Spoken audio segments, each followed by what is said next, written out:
We're live. All right, thank you very much. Okay, announcement of this meeting, or announcement is made that adequate notice of this meeting has been given and that it is being conducted in accordance with NJSA 10:4-6 et sec of New Jersey Open Public Meetings Act. We do have this meeting on WebEx, and it's available via the link that is also provided on the town's website. Nora, please call the roll. Mr. Perelik. Councilman DiPiero. Here. Mr. Dinsmore. Here. Mr. Frugeri. Ton of people from the Here. house in this meeting. Ms. Hernandez. Ms. Hernandez. Here. Dell. Here. Mr. Mealy. Yes, and Vince is here. I'm sorry, Nora. That's okay. Ms. Veely. Not on. Chairman Von Aiken. Here. We also have with us our board planner, Ms. Favate, our board engineer, Mr. Cangiano, and our board attorney, Mr. Pills. All right, very good. Would everybody please stand for the Pledge of Allegiance? And I appreciate Mr. Marucci's flag in the background.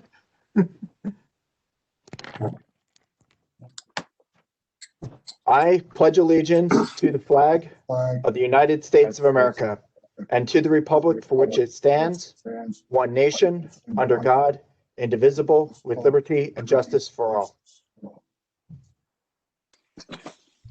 Okay. Before we get started with our agenda for today, are there any members of the public who wish to bring up matters which are not on the agenda for tonight? Mr. Earl, could you please make it available so members of the public can raise their hands in case there's any issues they would like to present?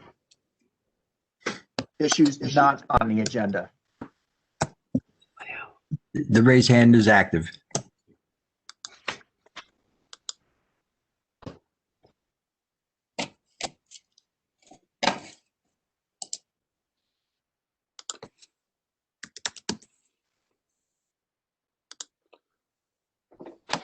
Okay, not seeing any, we'll close that portion of the public meeting and we'll move on to our agenda items. First matter on the agenda are the resolutions. I believe we have the resolution for Halsey Logistics. Is that correct, Mr. Carlson? Yes, sir. I circulated it earlier. I hope everyone had a chance to take a look at it. It was pretty straightforward. Okay.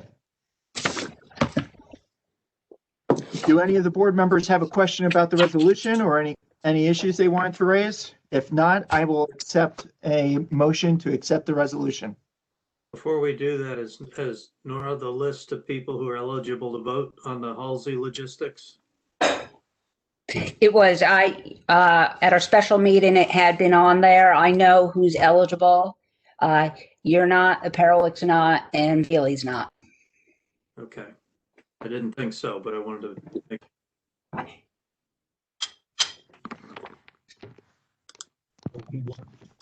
That said, Okay.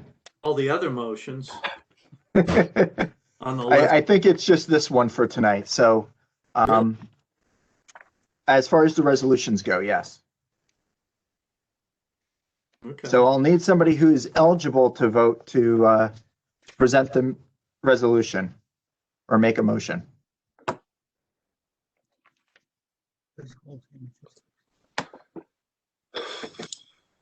This is Mandel. I'm also move that we accept that one. Okay. Move to accept resolution 20:508.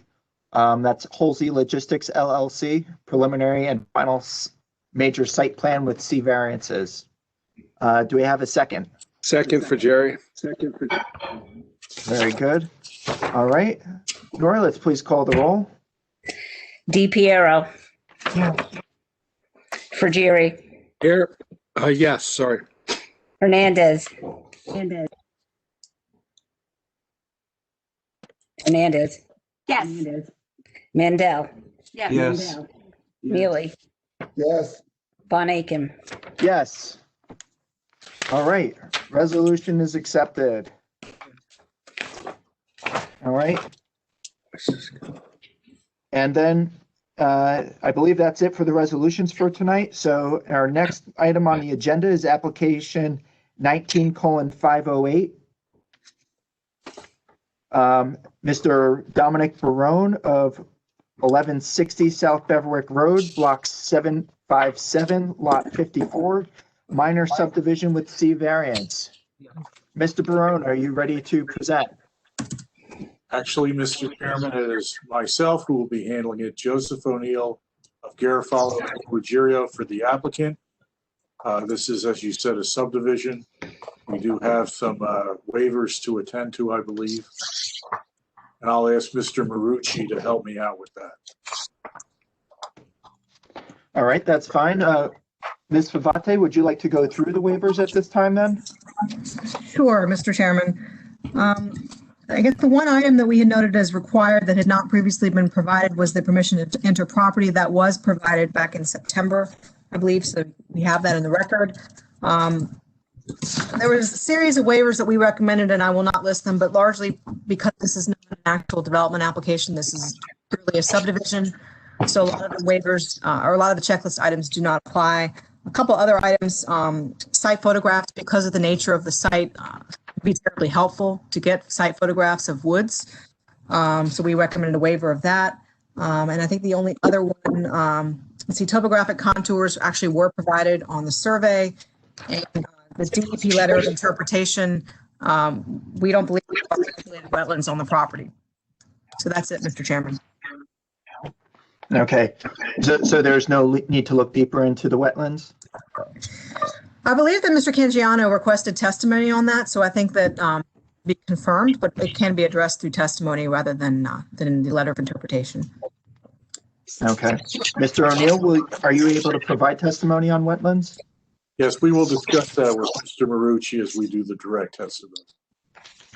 Very good. Okay. I will accept a motion on the waivers. But before I move the waivers, I would like to ask a technical question because the material I have seems to indicate that this is a 5-acre lot in the tax map.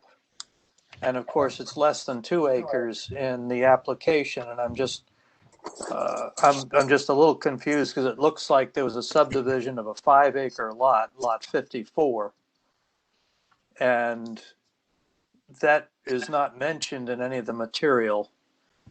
And it just may be the way that it's presented. It may be perfectly fine. I just would like some clearance or clarity on that before I move the waivers.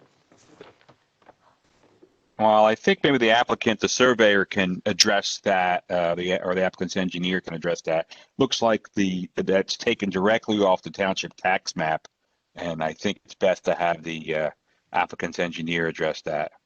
Okay. I mean, as long as you feel comfortable with the way it's presented, I have no problem. Yeah, it may not have been updated on the tax map. Okay. That's what it appears. Well, I move the waivers as presented in the memo of September 22nd from BFG Planning. Do we have a second? Ms. Hernandez? I'll Okay. All in favor, say aye. Aye. Aye. Opposed? No opposed. Okay. Waivers are accepted. Mr. O'Neill, please go ahead and present. Thank you, Mr. Chairman. Mr. Marucci, why don't you give the board, please, the benefit of your experience? You're on mute there, Tony. Looking for my mute button too. I think I need to swear him before he begins. Well, we'll get him unmuted here first. Sure. There you go. Can you hear me now? Yes. I believe I should be sworn in first. Yes. If you'd raise your right hand, please, Mr. Marucci. Yes, Swear the testimony you're about to provide is the truth, the whole truth, and nothing but the truth. I do. Would you state and spell your name for the record, please? My name is Anthony Marucci, It's spelled Marucci. And as Mr. O'Neill asked, would you give the board the benefit of your qualifications and experience? Sure. I am licensed as a professional engineer since 1978, as a professional planner since 1979, and as a licensed land surveyor since 1981. For the first 28 years of my, I have a bachelor's degree in civil engineering from Newark College of Engineering, which is now known as NJIT. That was in 1973.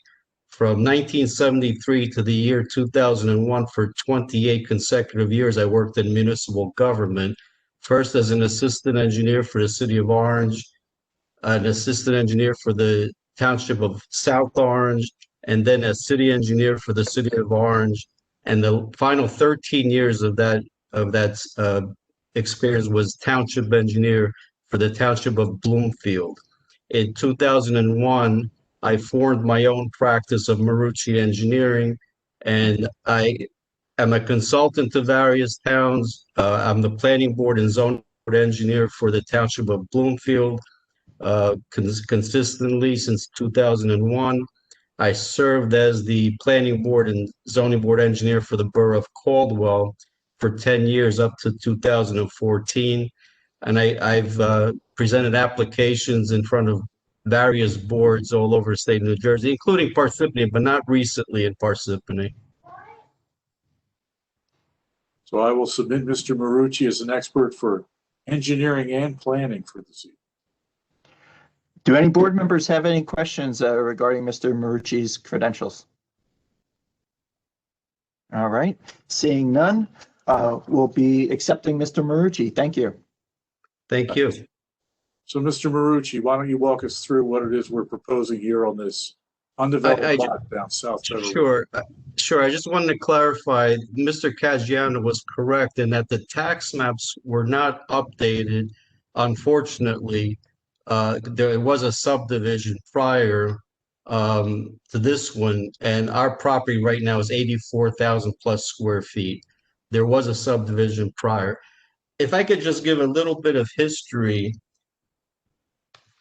the properties between Sunrise and Leonard Way over the last, I'll say over the last 20 years, have been subdivided and at various times, including by my client a number of years ago. Our property, 1160 South Beverly Road, used to go from South Beverly Road all the way past Phillip Drive. And we came in a number of years ago and extended Phillip Drive. And that's when one of the subdivisions occurred that cut off our lot. Another developer, Sunraj, came in from the other side and created a cul-de-sac on Phillip Drive. So over 2 or 3 subdivisions, these properties were carved out. And now the last, if I guess to call it the last piece of the puzzle, is our property that's left over. And that's why we're proposing this last subdivision that will create a flag lot. And it's not unusual to have flag lots here. The property just to the north of ours is a flag lot that was cut off, and the back piece comes in from Phillip Drive. So it's not unusual of what we're asking for in terms of a flag lot. Now, Mr. Marucci, can I get you to put up the plans? I'm going to be very honest with you. I'm very new at this. I have the plans. My sons are not available right now, and I don't know if I can do it, to be honest with you. Well, we got you backed up. Mr. Hofker, could you make me give me the ability to share the plans? Or I guess, Mr. Chairman, you have the power to appoint me so I can present. I'll present them as long as you can put, okay, I guess you'll be putting them up. I'll put them up. I do not see that I have the ability to elevate you to presenter, Mr. O'Neill. Okay, so hold on one second. Mr. O'Neill, you are now a presenter. Thank you.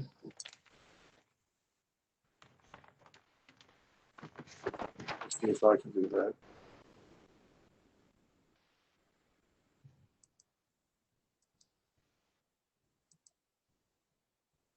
Huh.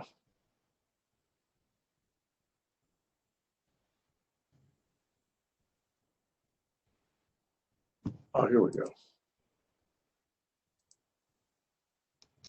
Aha. So looking at this, this is the second or the third page of the plans. That's the existing lot right now, the second page. Isn't that true, Mr. Marucci? Yes, it is. So that's where we're at right now. Why don't you walk us through I'll actually go back to the original first page. And this shows what you were just describing. Could you orient us again with If you the look, reference map? yes, the first page basically has the 200-foot radius of the properties that surround us and also the zoning information and the list of property owners within that 200 feet. And as I was explaining before, you see Sunrise and you see Leonard Way, and then these lots were created in between. We extended Phillip Drive, and again, unfortunately, your tax maps were not updated, but at the end of Phillip Drive there is a cul-de-sac, and a portion of our previous existing subject property went all the way back to Phillip Drive. Just to give you an idea, now we can go to the actual subdivision if you like. And we're proposing, because we have such a large property, Mr. Barone would like to subdivide it into 2 lots. I mean, we have enough area. We have over 84,260 square feet in a zone that only requires 30,000 square feet. That's almost 3 lots if you did just by numbers. Unfortunately, we don't have the lot width. It's a very unusual lot because it's narrow but very deep. And it's 150 at the right of way, and the side on the south side is about 526 feet. On the north side, it's 564 feet, with an average of about 545 feet in depth. And Now, that's can you describe the topography that we're looking at here, Mr. Marucci? from South Beverly Road going back. It's almost, I'll call it flat until you get towards the rear of the property where it starts to go down towards the west. But there are no steep slopes. It's a very gradual slope. The area where we would be building would be in front of the slope anyway. The sloped area is mostly wooded back there, so it would remain wooded. The 2 new houses would be closer to the east instead of that sloped area. There are wetlands in the area, but not on the property, right? Well, again, I was involved with the previous subdivisions, and the wetlands were on the property that's to the west of us. I don't have it with me. I do have a copy of it, but there are no wetlands on the subject property today, no. It's basically up where I'm indicating right now at the top left of the page, right? Yes. Yeah. But there's no wetlands on this. And in fact, the property slopes down to the back and continues sloping down into the wetlands. That's correct. Which is well off the property. It is well off the property. That is correct. We're not affected by any wetlands buffers or anything like that? No, not at all. Again, all the wetlands and the buffers, transition areas, they're all off our property. What about the front of the property? It's all flat up here. There's no wetlands or? There are no wetlands. As a matter of fact, at one point, around 2006, there was a house on that property that Mr. Brown had demolished. Okay. So what variances are we generating here with this subdivision? The only variances deal with lot width. We need 150 feet of lot width, which we have 159. We're proposing a lot width on the flag lot of 25.01 feet. And on the front lot, the remainder, which is, just give me a second.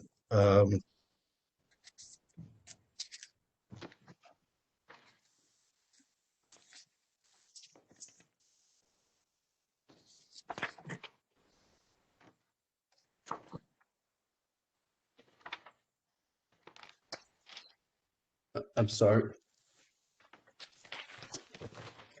There's an angle point in there, so it's.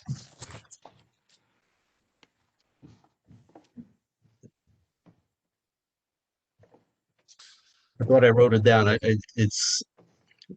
apologize.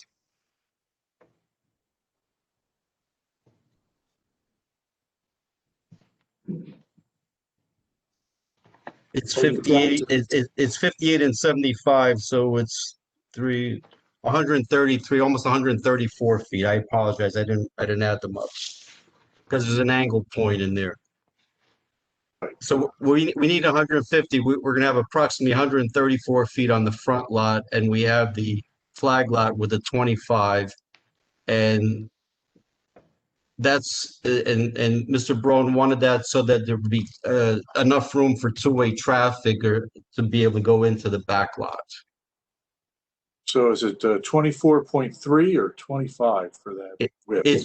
It's 25.01 on the right of way. When you measure it at right angles, it would be 24 feet wide. Okay. All right. Otherwise, it's a conforming subdivision. It's conforming with respect to lot areas and any other bulk requirements. Now, what about this neighborhood? You mentioned that there are other flag lots in the area. Directly to the north of us, that's a flag lot. It's a wider flag lot, but it's still a flag lot. And again, unfortunately, because the tax maps weren't revised, the back portion is another lot that comes in from Phillip Drive, which is also a flag lot.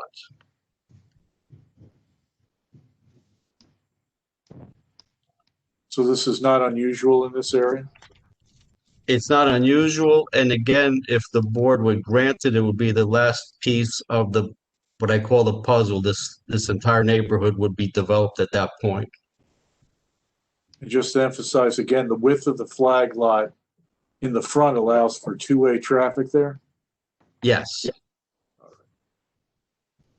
I have no further questions for this witness. All right. Do any members of the board have questions for Mr. Marucci? I do. Go ahead, Judy. Chairman. Okay. Hello. Will creating two non-conforming lots create the need in the future for additional variances whenever you want to build?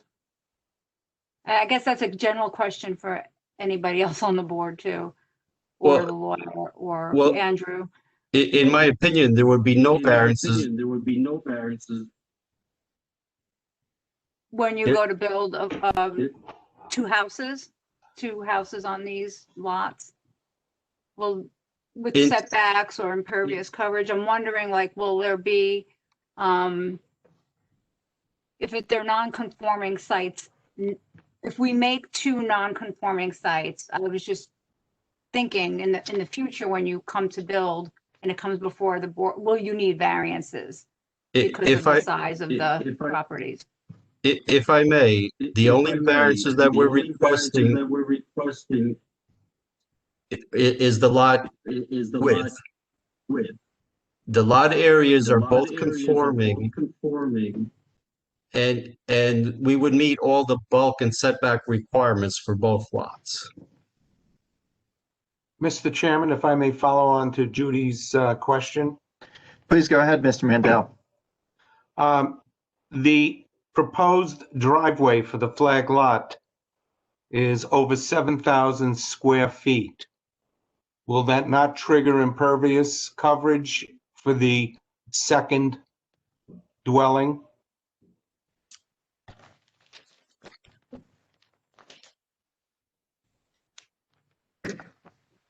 We're allowed a lot coverage of 20%. That's why we made that lot much larger so that we would not have that problem. That lot is almost 50,000 square feet. And that gives you a total lot coverage of 20% of 10,000 square feet. So I think there's plenty of room there. So 7,000 of that 10,000 is going to be taken up with the driveway. Well, I don't know if the driveway doesn't have to be 24 foot wide. It's just for two-way traffic. Remember, this is a single family home. This isn't a commercial site. I gave it a 24-foot width in terms of the property, but the driveway itself does not have to be 24 feet wide. 18 feet can handle two-way traffic for a single family home. It's just the idea that you don't want to drive up and have to back up to, in other words, you want to be able to maneuver two cars in there, but it doesn't have to be 24 foot wide in terms of the paved area. Okay. I have a question. Joe, could you go back to the drawing with Phillip Drive on it? Sure. Phillip Drive might be off the page, but I'll see. Oh, there it is. Yes. Right here. Now, you said that this map is not complete, that Phillip Drive extends past the other lot. Does this back lot connect to Phillip Drive? Go up to Phillip Drive? Phillip Drive continues to the back of that lot, and then there's a cul-de-sac because again there were a few lots created by a developer by the. What I'm asking is, when you do your subdivision, your back lot, does that front on or back on Phillip Drive? No. It comes out to Beverly. We're not part of that anymore. That's not part of us anymore. So this gray area here is the lot where Oh, we're okay. It proposing. doesn't go back that far. Okay. Right, then That's this right. is the other lot. The cul-de-sac That's a comes different up lot. here. I got you. That's a different lot. Yes. Okay. Thank you. Mr. Chairman, it may be helpful if somebody has just a Google map available. It is showing on existing aerial photography that you can see exactly where Phillip Drive has been extended to. That's all right. It doesn't affect this property anymore, so I'm no longer interested in it. All right, very good. Limited my Councilman? technical capacity here right now with this. Any other members of the board with a question? All right. It does seem as if the Chairman, it's Andrew yes. Cangiano, the board engineer. I did have a follow-up question on the driveway. It was one of my comments or questions on the letter there. Please go ahead. On the driveway location. On the survey, you show it looks like a culvert pipe, a small pipe crossing South Beverwick Road, and then from the topography right there at that beginning of the flag lot, contour line 205, it looks like it's a swale, and that's like a little bit of a water course. Can you give us a little bit more information on that, and if there's any kind of flood hazard area permitting required for that? Do you anticipate?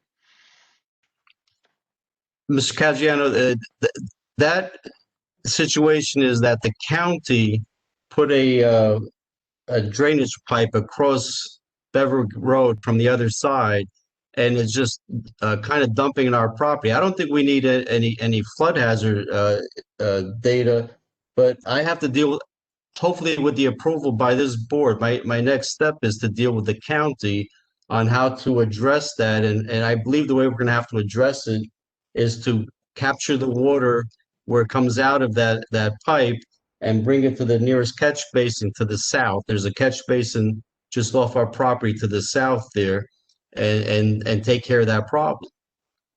Okay, so you'll redirect that across your frontage to that catch basin within the right of way there to the south. I think that's the only thing we can do, yes. All right, thank you. Okay. Mr. Caggiano, any other questions? No, but just typically we do like to see, it's not a, I don't believe it's a requirement in the checklist, but we do like to see the conceptual house plan on these subdivisions, because it does help the board to make a decision. So that's, you know. My only response there is I'm not sure if Mr. Brown wants to build or when he wants to build. I'll defer to him on that, but there is going to come a time where we're going to have to develop actual grading plans and provide for stormwater management also. Yeah, and that's what I was getting at. Obviously, these plans will need to come back to the township for lot grading plans, and should they meet the thresholds for stormwater management, full stormwater management that needs to be done, they will have to that will have to be addressed at that time under that review. Okay. Ms. Favate, did you have any additional questions? Yeah, the only one we had, and I think it follows along with Andrew's comment he just made, was whether the board is interested in the applicant to provide conceptual building envelopes at the very least. We have the zoning envelope, but I think that Mr. Marucci, you indicated that where the actual homes would be located would be pretty well out of that sloped area. It's not steep slope, but it's it is a slope for the flag lot, and I believe for the other one it would be maybe toward the rear of that lot. Or I'm just not 100% sure where they're actually going to go. In my opinion, it would have to meet the minimum setback, but and provide for a rear yard. So it would be most likely towards the middle of the lot. Right. So I think it would be helpful for the board to see that, in particular, to think about limits of disturbance, given that this is a wooded, fairly undisturbed area, at least in the rear of the overall property.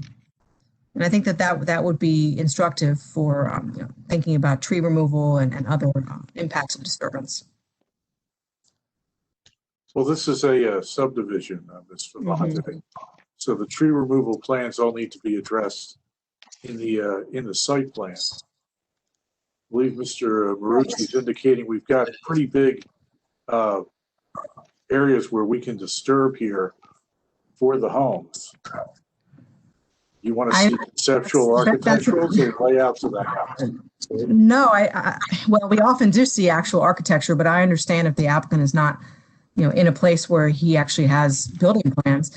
But I think your speaking concern is that there's a lot of area here, and thus there's a lot of potential for pretty significant disturbance to build these two homes. And I think it would give some assurance as to what that disturbance might be if we could see, that it's limited to certain areas of the lots.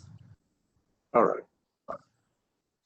Well, if I may, I mean, we would be limited to just the area where the houses go as far as any kind of limit of disturbance. We also have to deal with your forester, right? I saw that in one of the reports.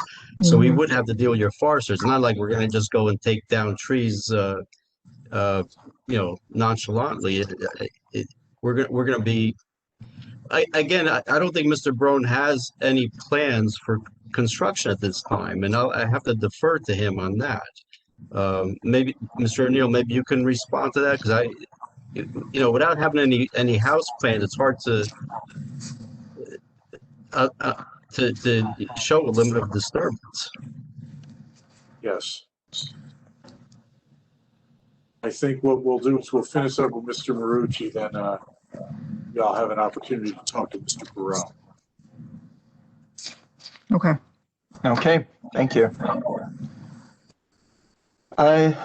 In terms of the overall lot width, it does appear that if we were to put the two together, the existing lot is 154 and change. So overall, the lot width is okay in what I'll call the western lot. They're a lot closer to the streets. One, I guess, has the challenge with the 130 feet. Considering Mr. Mandel's question about impervious coverage, do we have any concerns about the layout that you have prescribed here at this time, or do you think you're still ready to continue? Because impervious coverage would seem to be a concern. Well, again, when we come in with a building plan, we would have to meet the impervious coverage based on your ordinance. If we don't, then we'd have to come back to the board, whether it's your board or the zoning board, to get a variance. And I don't think we want to do that. I don't see any reason to do that. I believe we have to meet your ordinance. That's correct, and I just want to give you an opportunity to evaluate that, considering the property that I see, the northernmost property which you referenced, is quite substantial in terms of its footprint. If you were looking to do something similar, you might come up against variances. And that's a good point, because we have that long stem and we're going to be using a lot of that stem for the driveway. That is going to limit us to the rear, as your planner had said. As far as disturbance, we're going to be limited to the disturbance because of the lot coverage percentage. Okay, because if we were to move forward with the subdivision, we don't change it again. I just want to make sure this is, having considered the things that have been brought up, you're still good with the application as it stands. Maybe that's a question for Mr. O'Neill. Well, I'm relying on Mr. Marucci here for this. Okay. He needs to tell me if I'm running into trouble. As I stated from the beginning, in my opinion, this is the last piece of the puzzle for this property. I wouldn't change it. I don't think it can be changed any further. Okay. All right, understood. Thank you.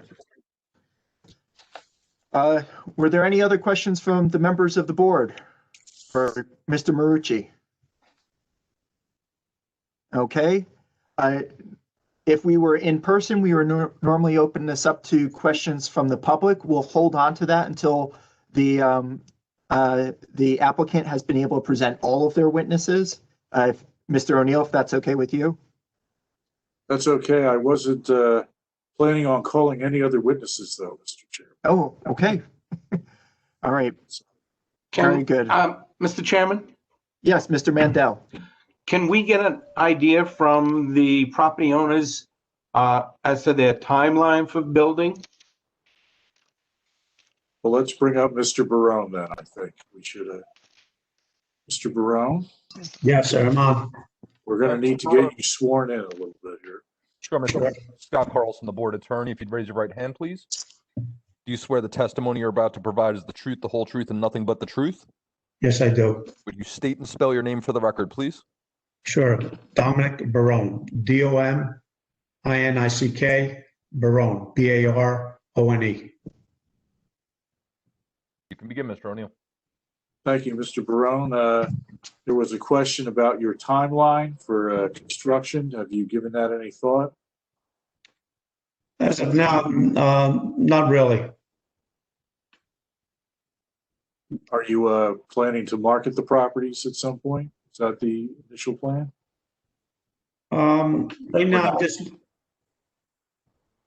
Right now, no, I'm just looking to get a subdivision and take it from there. All right. You heard the comment regarding showing a representative footprint for a house on each one of these building envelopes here, where I'm indicating. Have you done any preliminary plans or any preliminary architectural plans that would aid us in that? No, sir. So it's pretty much what we have here. Correct. And you don't intend, at this point, you don't see any reason to come back for any additional variances as part of any site plans or grading plans? Correct. Thanks. I have no further questions for this witness. Any questions from the members of the board or our professionals?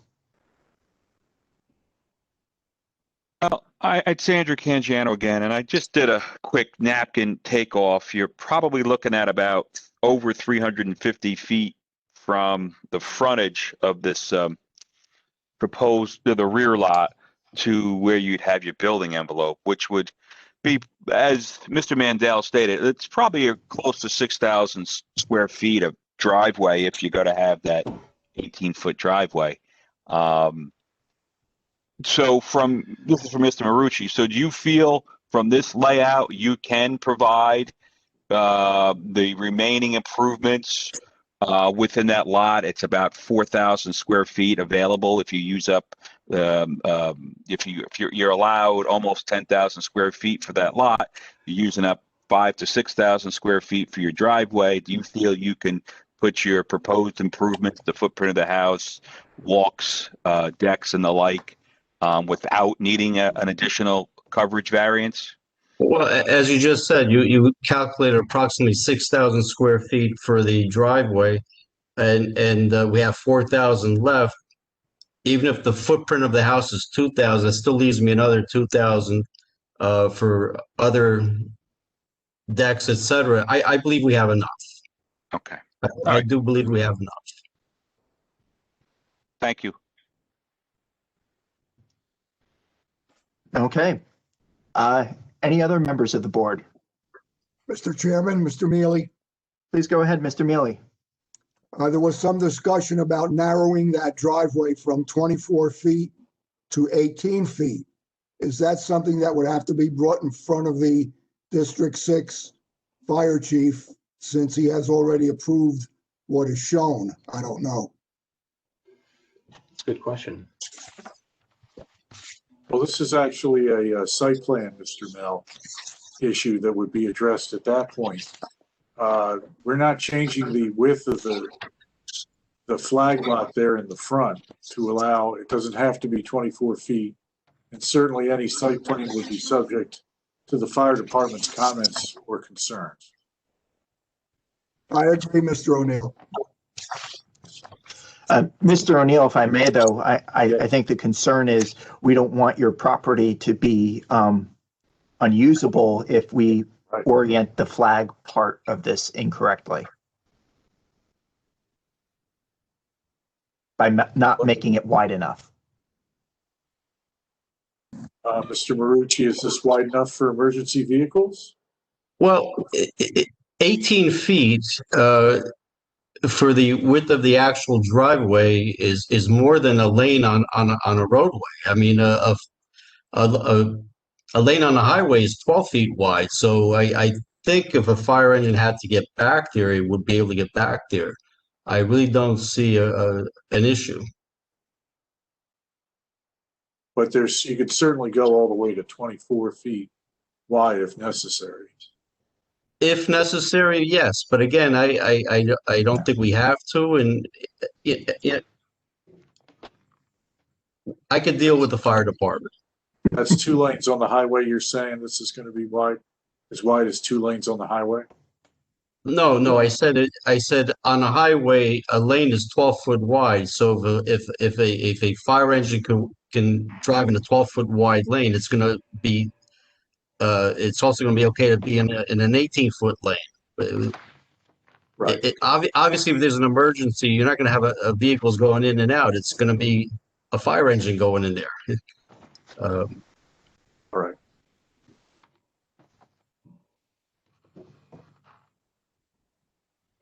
Okay. Any other questions from the board or our professionals? Mr. O'Neill, do you have any other witnesses? No, Mr. Chairman, that concludes our presentation for this evening. Okay, well, in that case, I would like to open things up to the public for questions of our witnesses. If you have any questions for the witnesses of this presentation, please go ahead and raise your hands as soon as Earl is able to make that available to you.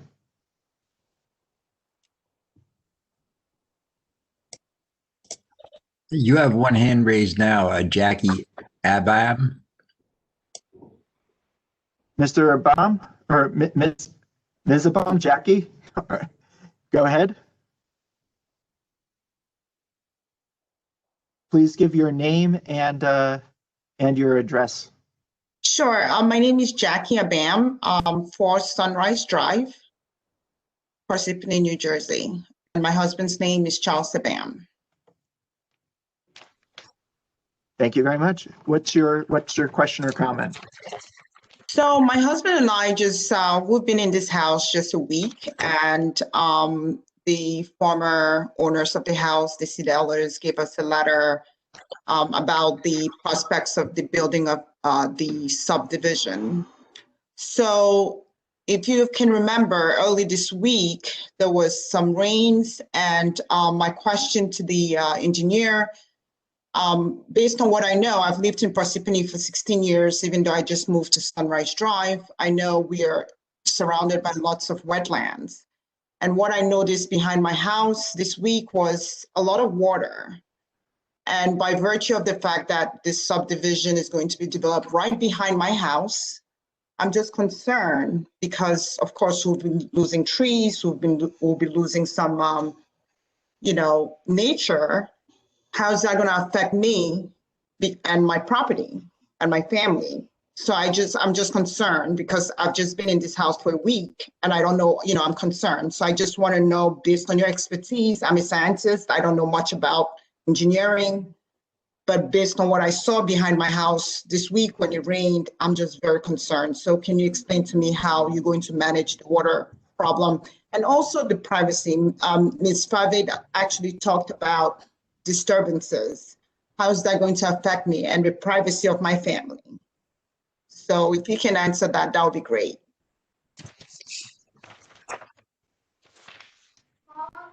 Ma'am, before he answers, could I ask you to give us some idea where you are on the map that's up on the screen so we can know what we're talking about? Sure, Mr. O'Neill. I'm actually the second lot, so lot 55, number 2. This lot here? Yes, please. Okay, thanks a lot. Go ahead, Mr. Marucci. Well, with respect to drainage, as I stated from the beginning, when these lots are developed, we have to supply grading plans to the township engineer or to Mr. Caggiano. I'm not sure which engineer will be handling it, but we have to develop a stormwater management plan for each lot. So we cannot divert water onto your property. I don't know. I don't know your property right now. I haven't been out there, obviously, and I don't know why you have any water back there, but we cannot divert any water towards your property. We have to develop a stormwater management plan for each lot that we propose. So another question my husband and I had was I'm just looking at the map you kindly showed us here. By virtue of privacy, how are those homes going to be located? Is it the front house facing the back of my house? Because based on the lot, that would be the back of my house facing those properties. So will I be facing the back of those homes? Will I need my kitchen and I'll be, the neighbors are looking right into my kitchen with my 2 girls? I'm just very confused at this point. Both lots would face, in my opinion, both lots would face South Beverly Road. They would not face your house or your property. And with respect to privacy, we have to maintain at least the minimum side yard. And again, I don't have any plans for any houses yet, but we have to maintain at least the minimum side yard, if not more. And at that time, whoever builds will have to maintain that buffer first of all, and hopefully put landscaping there also to protect you. Charlie, do you have any questions for them? So with the timeline, just to be fair to us, do you happen to know, Mr. Marucci, when this will be happening? I cannot answer that. As Mr. Barone said, he has no plans right now for any development yet. Okay, thank you. Okay. Do any other members of the public have questions at this time?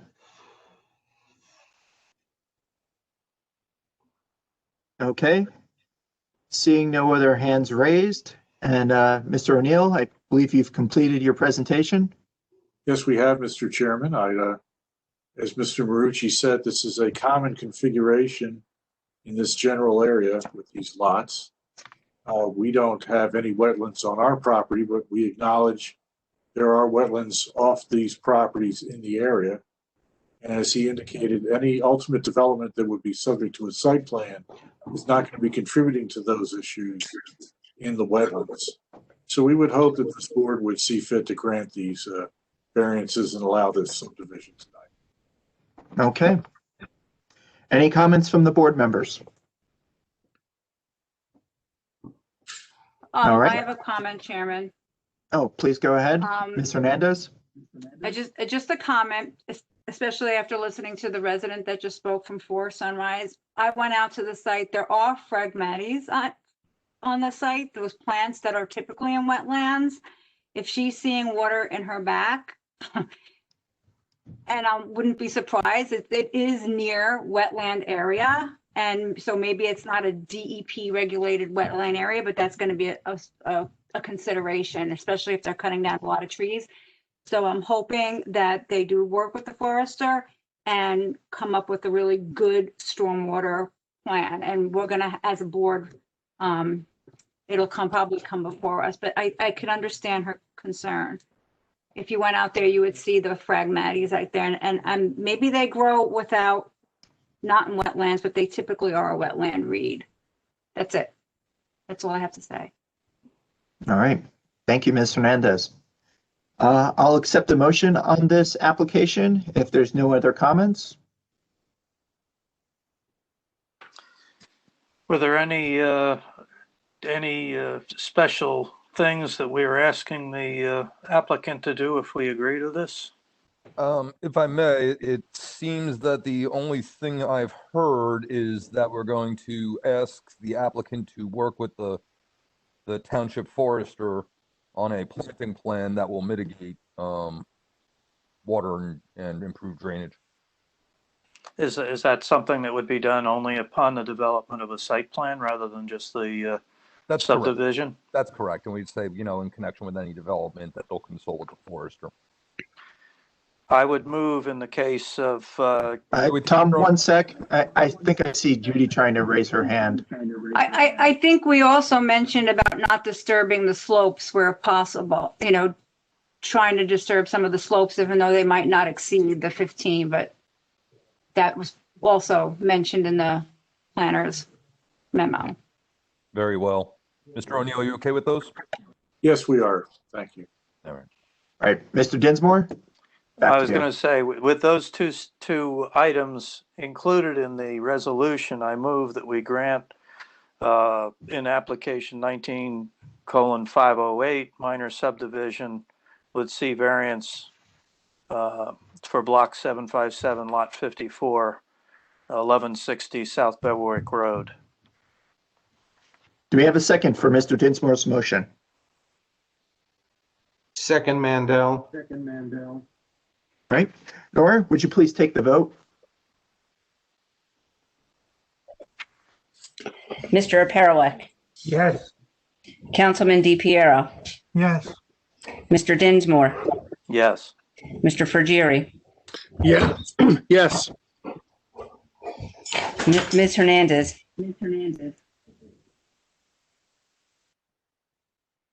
Say that again, Judy. Yes. Mr. Mendel. And I don't want to shovel the snow on that driveway. Is that a yes? That's a yes. Mr. Mealy, Yes. Chairman Von Aiken. Yes. Thank you, everyone. Have a great night. Okay. Thank you. Mr. O'Neill, thank you, Mr. Barone and Mr. Marucci. Thank you Have a so good night. much. Thank you, gentlemen and ladies and gentlemen. Thank you. Okay, moving on. I'm going to ask if any of the members of the board need a break of any kind before our next application. No, let's keep going. All right. Well, then I will take my cue from you. The next application we have coming before us is 20:524. Lidl US Operations, 435 North Beverwick Road, Block 483, Lot 1, preliminary and final major site plan with C variance. Major soil moving permit also. Good evening, Chairman. John Wicascala on behalf of Lidl US Operations LLC. Nice to have you with us, sir. It's great to be here. Thank you very much. Chairman, I'm just going to give a brief summary of the application and then we'll touch on the waivers if that's okay with you. That's perfect. Great. So just a little bit of the background here. Lidl is the contract purchaser of the property you just identified. It's at 435 North Beverwick Road in Lake Hiawatha. It is identified as Block 483, Lot 1 on the township's tax map. And the property is located in your B3 zone district. I know you're all familiar with the property. It's about 2.9 acres in size, and it is currently developed with an approximately 30,600 square foot super food town supermarket. This particular site is almost entirely developed. It's got an impervious coverage of just over 95%. We are here before you this evening to present this application seeking preliminary and final site plan approval with the variance relief and the soil movement permit to permit the development of a new 31,000 square foot Lidl grocery store on the subject property. And this is a use that is permitted in your B3 zone district. And obviously it's been in operation as a supermarket for many years. A little bit about Lidl, you'll hear more, but it is a worldwide grocery business. They've got thousands of stores across Europe and a growing presence here in the United States, and particularly in New Jersey. If approved, this will be one of Lidl's first store locations in Morris County. So we are excited to be here before you tonight. Over the course of the hearing, I will have 5 witnesses. You're going to hear from our Matt Sandelins. He's a real estate manager with Lidl. He's going to speak a little bit to the history, the nature of the business, and really just the day-to-day operations that you would expect to see at this location if the project's approved. We've got Ben Crowder, a civil engineer with Bowler Engineering. He prepared the plans. He's going to provide testimony going over the existing site conditions and the overall proposed project. Ben is also going to touch and elaborate on some of the aspects of the business operations, including deliveries, trash, recycling, things of that nature. We're also joined by Jared Dinnan. He's a traffic engineer with Atlantic Traffic. They prepared the traffic impact study, and he'll speak to things like traffic generation and in particular the parking demand. We do have a C variance with respect to total parking on site.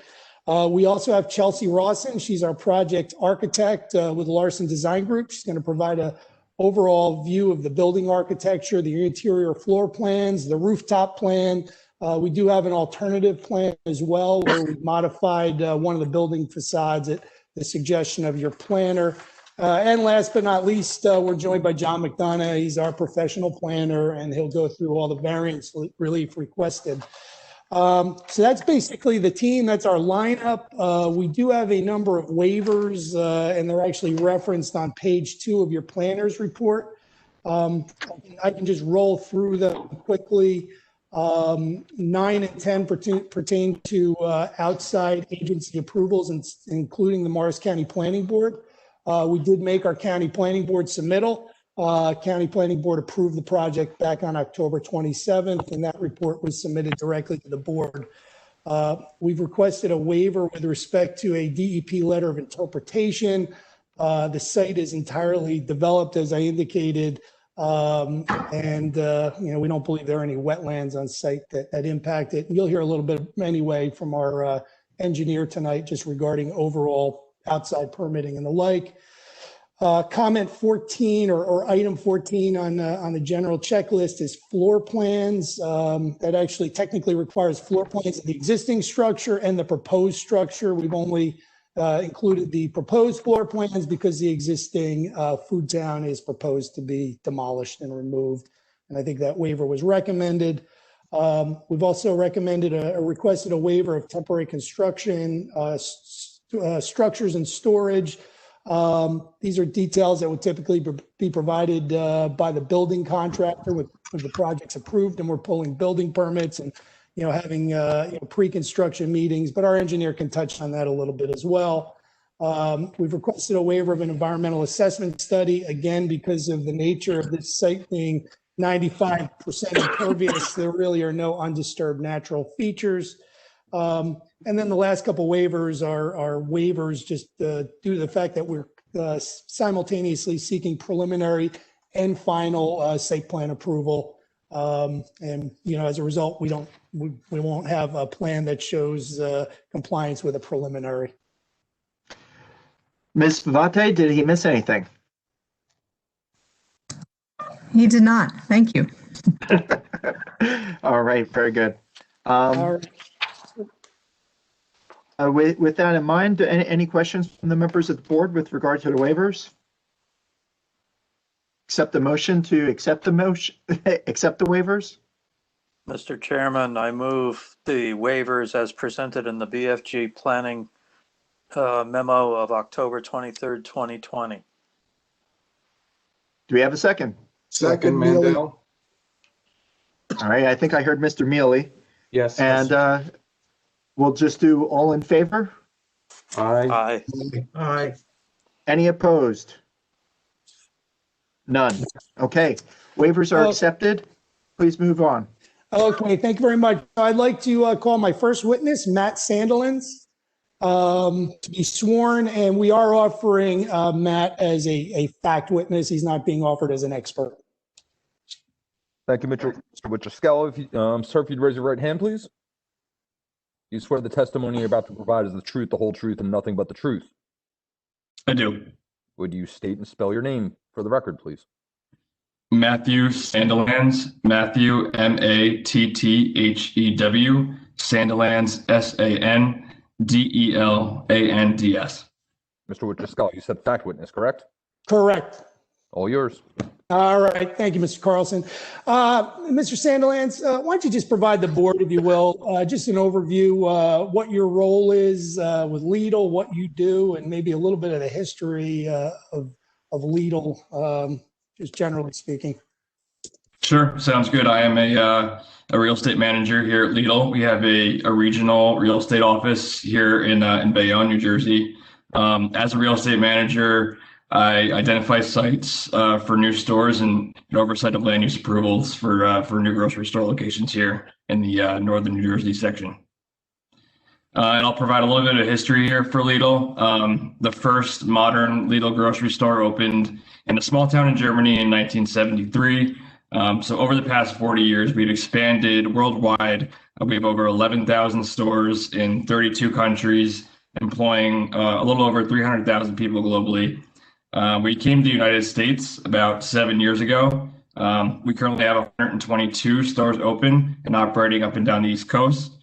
We have 7 here in northern New Jersey, with about another 4 to 5 that are actively under construction or otherwise approved for construction here in northern New Jersey. If approved here in Parsippany, Troy Hills, this store will be one of the first in Morris County, and we are very excited to be here.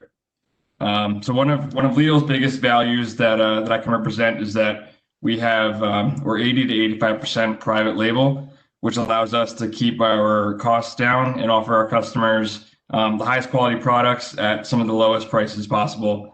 We partnered with local and regional farms and suppliers that meet the company's strict requirements for quality and freshness. We also have a large organic selection and a bakery where our store employees bake on premises every day. And Mr. Sandilands, as a preliminary matter, what would the proposed store hours be at this location? The store hours would be 8 a.m. to 10 p.m., 7 days a week. And how many new jobs would you expect to create at this location? Yeah, generally we expect to create 50 to 100 new jobs with the mix of full and part-time employees. And do you generally hire from the local community? Yeah, we definitely expect to hire a majority of our new employees from the Parsippany area. And just in terms of number of employees, what would you expect the maximum number of employees, like per shift, to be? Sure. At this location, we can probably expect around 10 to 12 employees to be on staff at any given time during the normal course of the day. We'll generally have 4 or 5 employees there in the store as early as 6 a.m. to take our deliveries and to stock the shelves for the day. Okay. And can you just describe the roles of those employees that will be working over the course of the day? Yeah, again, it will depend on the time of the day and how busy our operations are there. But generally speaking, we'll always have one floor manager there on site during the business day. We also have our stock employees who are responsible for stocking the shelves and keeping the floors clean, which we take very seriously. Usually 4 or 5 stockers. These individuals are also periodically sweeping the parking lot areas for getting carts and picking up trash, etc. We have 1 to 2 employees that work in the bakery, also depending on store volume. And then we have our checkout personnel, and the number of which will depend on the time of the day and the busyness of the store. And then besides for cleaning, besides a regular and constant daily cleaning, we engage in supplemental cleaning, which may extend beyond the normal workday. Since March from COVID, we've obviously engaged in a regular COVID sanitation effort to keep our employees and customers safe. Okay. And just relative to the store itself, a lot of the larger supermarkets and grocers in the area have major prepared food departments, including deli counters and a variety of other prepared foods. They're using grills, they've got fryers, baking on premises. Does Lidl provide this type of prepared food service or that volume? No, the only cooking that's performed in our grocery stores is the baking of our fresh breads and bread products. Otherwise, we're a true grocery store with products on the shelves for our customers. And as I mentioned earlier, we have a very large selection of organic fruits and vegetables as well. And you mentioned earlier that you do have employees that are in the store, as early as 6 a.m. in the pre-opening hours to take deliveries, stock the shelves. Can you touch a little bit on deliveries? How many deliveries do you typically get per week? What type of vehicles are coming and going? Yeah, we generally get 1 tractor trailer delivery per day at the store, which contains the bulk of our Lidl branded products. That delivery will generally be in the 6 to 7 a.m. timeframe before the store opens. On occasion, we might have additional delivery, which would be coordinated by our on-site floor manager for an off-peak hour. Our engineer will provide more detail on the size of the delivery vehicle when he speaks in a bit. And just and if I might just ask you there, Mr. Sandilands, you mentioned your floor manager being able to coordinate to make sure it's an off-peak delivery. That's because it is your Lidl branded products and you do have the ability to control that delivery vehicle when it comes into the site. Is that correct? Correct. Yeah, we have our own distribution centers where our products come from, so we're able to control the whole process. Okay, great. And what about any non-Lidl deliveries? Yeah, we do get some non-Lidl product deliveries that are the specially branded products that we do carry. That might be about 1 to 2 times a week, depending on the store volume. Those deliveries are similarly coordinated for off-peak hours to not disturb our customers. And just speaking of that, I know, again, larger supermarket chains and so forth that don't have their own branded products are typically getting a lot of different delivery vehicles, whether it's the soda vendors, the chip vendors, dairy vendors. Is that something that would occur here with Lidl? Yeah, we don't get a large volume of those individual vendors. As you just mentioned, most of our store product comes from our daily morning tractor trailer deliveries. And let's just touch base on trash and recycling. That would be handled by private waste hauler that's privately contracted by Lidl. Is that correct? Yes, we typically contract with the local waste hauler. Our engineer is going to elaborate a little bit more on our trash and recycling operation. But from a perspective of trash, we really generate very limited refuse.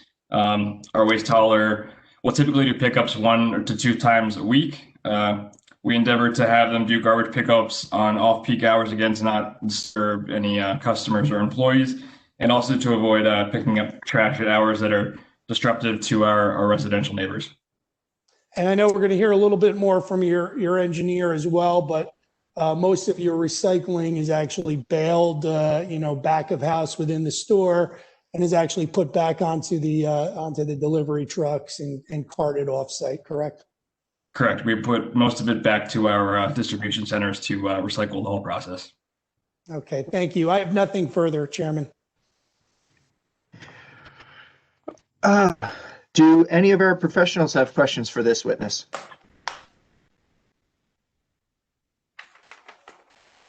Any members of the board? Mr. Chairman, Mr. Mealy. Go ahead, Mr. Mealy. Sir, what would be your hours of operation? We will be open from 8 a.m. to 10 p.m., 7 days a week. And you are aware, if I'm not mistaken, that deliveries cannot begin before 6 a.m. Correct. Thank you. Mr. Chairman? Mr. Mandel, please go ahead.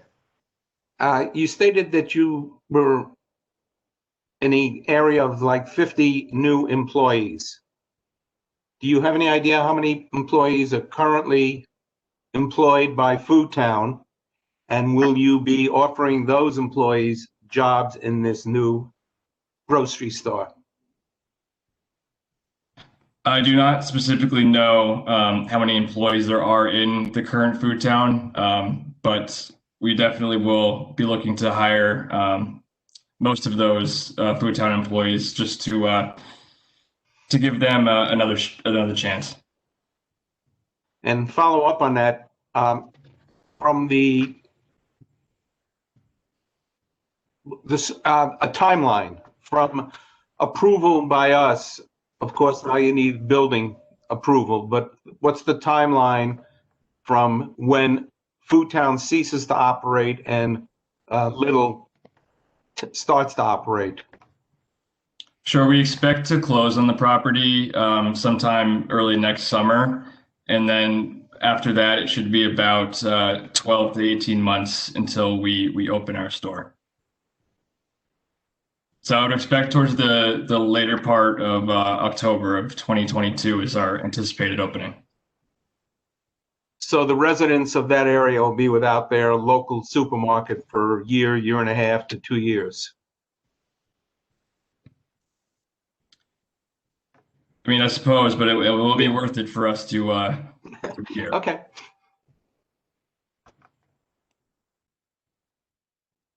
Okay. Mr. Chairman? Mr. Perwick. Yes, thank you. What will the size of the store be compared to the existing Foodtown store?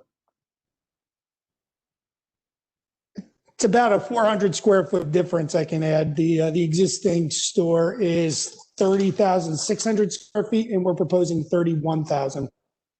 Okay, thank you. Mr. Chairman, Mr. Mealy. Mr. Mealy, go ahead. It was mentioned that there would be no prepared foods as such.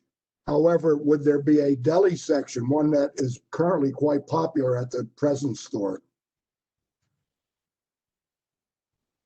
Yeah, we are starting to implement some prepared foods into our store, but they will not be made here. They will be made at an offsite location, possibly one of our other locations nearby. We are having a more of a hub with in terms of our deli meats and prepared So foods.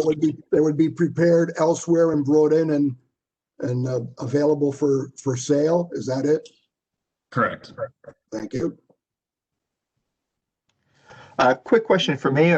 Will there be any kind of online shopping and picking services offered at your store?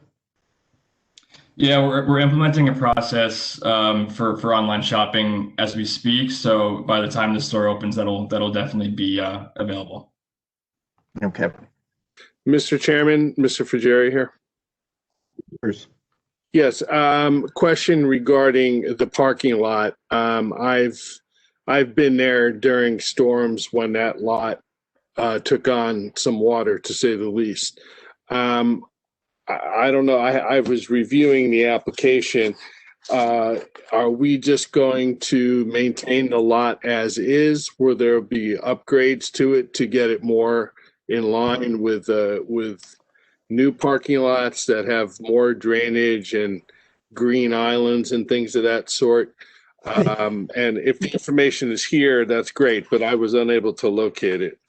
Yeah, Mr. Chair, if you could just hold that thought for our next witness. He's our civil engineer. Okay. We're going to go through that, but we are adding green. We are implementing various measures. This application will result in a reduction in the amount of impervious coverage of what exists out there today. Okay, thank you. Ben Crowder's next up. All right. All right. Any other members of the board with a question for Mr. Sunderland? Okay. Mr. Wiscala? I hope I said that well enough. You did it well enough. John is fine, believe me. All right. At this John, hour, you especially. can continue with your next witness. Okay, great. Next witness is Ben Crowder, and he is going to be offered as a professional engineer. Chairman, I just want to make sure. I guess we're going to reserve public questions for witnesses till the end. That's correct. Okay, great. Mr. Crowder, would you raise your right hand, please? Do you swear the testimony you're about to provide is the truth, the whole truth, and nothing but the truth? I do. Would you state and spell your name for the record, please? Is Ben Crowder, first name B-E-N, last name C-R-O-W-D-E-R. And would you give the board the benefit of your qualifications and experience, please? Yes, I'm an associate with the firm Bowler Engineering. We're headquartered in Warren, New Jersey, and Somerset County. Bachelor's of Science degree in Civil Engineering from the University of Pittsburgh. Over 10 years of site civil design experience. I'm also a licensed professional engineer in the state of New Jersey, New York, and Pennsylvania. And I've had the opportunity of being the engineer of record for a majority of Lidl's New Jersey developments that are either built or going through a permitting entitlement period. Does the board have any questions regarding the qualifications of this witness? All right, this witness is acceptable. Please continue. Thank you, Chairman. Mr. Crowder, you and your office prepared the plans that are before the board this evening. Is that correct? That's correct. Okay, I'm going to turn the floor over to you to provide an overview of existing conditions as well as the proposed plans. And I believe you have the ability to share screen with the various exhibits we're going to be discussing tonight. Is that correct? Not yet. If I could request from the chairman or Mr. Hofger, that'd be great. And I see it came through.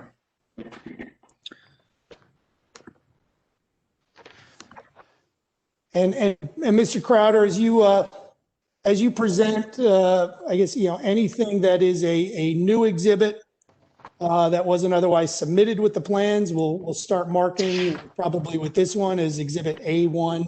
And when you go through them, if they're the same documents that are actually in the application package, Mr. Carlson, should we mark everything along the way or just anything that is like a new color rendered exhibit? If it's been previously submitted and it's in substantially the same form, no need to mark it. Do mark it new or anything that's been rendered. Okay. Thank you. Go ahead, Ben. So what I can mark for the record as Exhibit A1, everyone can see a current aerial plan. Yes, yep. We can see your screen. Okay. So for the record, A1 aerial exhibit prepared by my office with this evening's date of December 7th, 2020. For the board's reference, top of this exhibit would be the northerly orientation. Before I got into describing the proposed Lidl development, I wanted to just provide a quick overview of the subject site for the application. So as you'll see on A1, the subject site is delineated with a thick yellow dashed line centered on the exhibit. Currently, as Attorney Wichiscala indicated, it's Block 483, Lot 1, just under 3 acres. The boundary survey indicates it's about 2.96 acres, located within your B3 zone. Around the site, first starting to the north and working in a clockwise manner, Immediately to the northwest of the site is the existing Shell gasoline station. That's also within your commercial corridor that fronts on North Beverwick Road.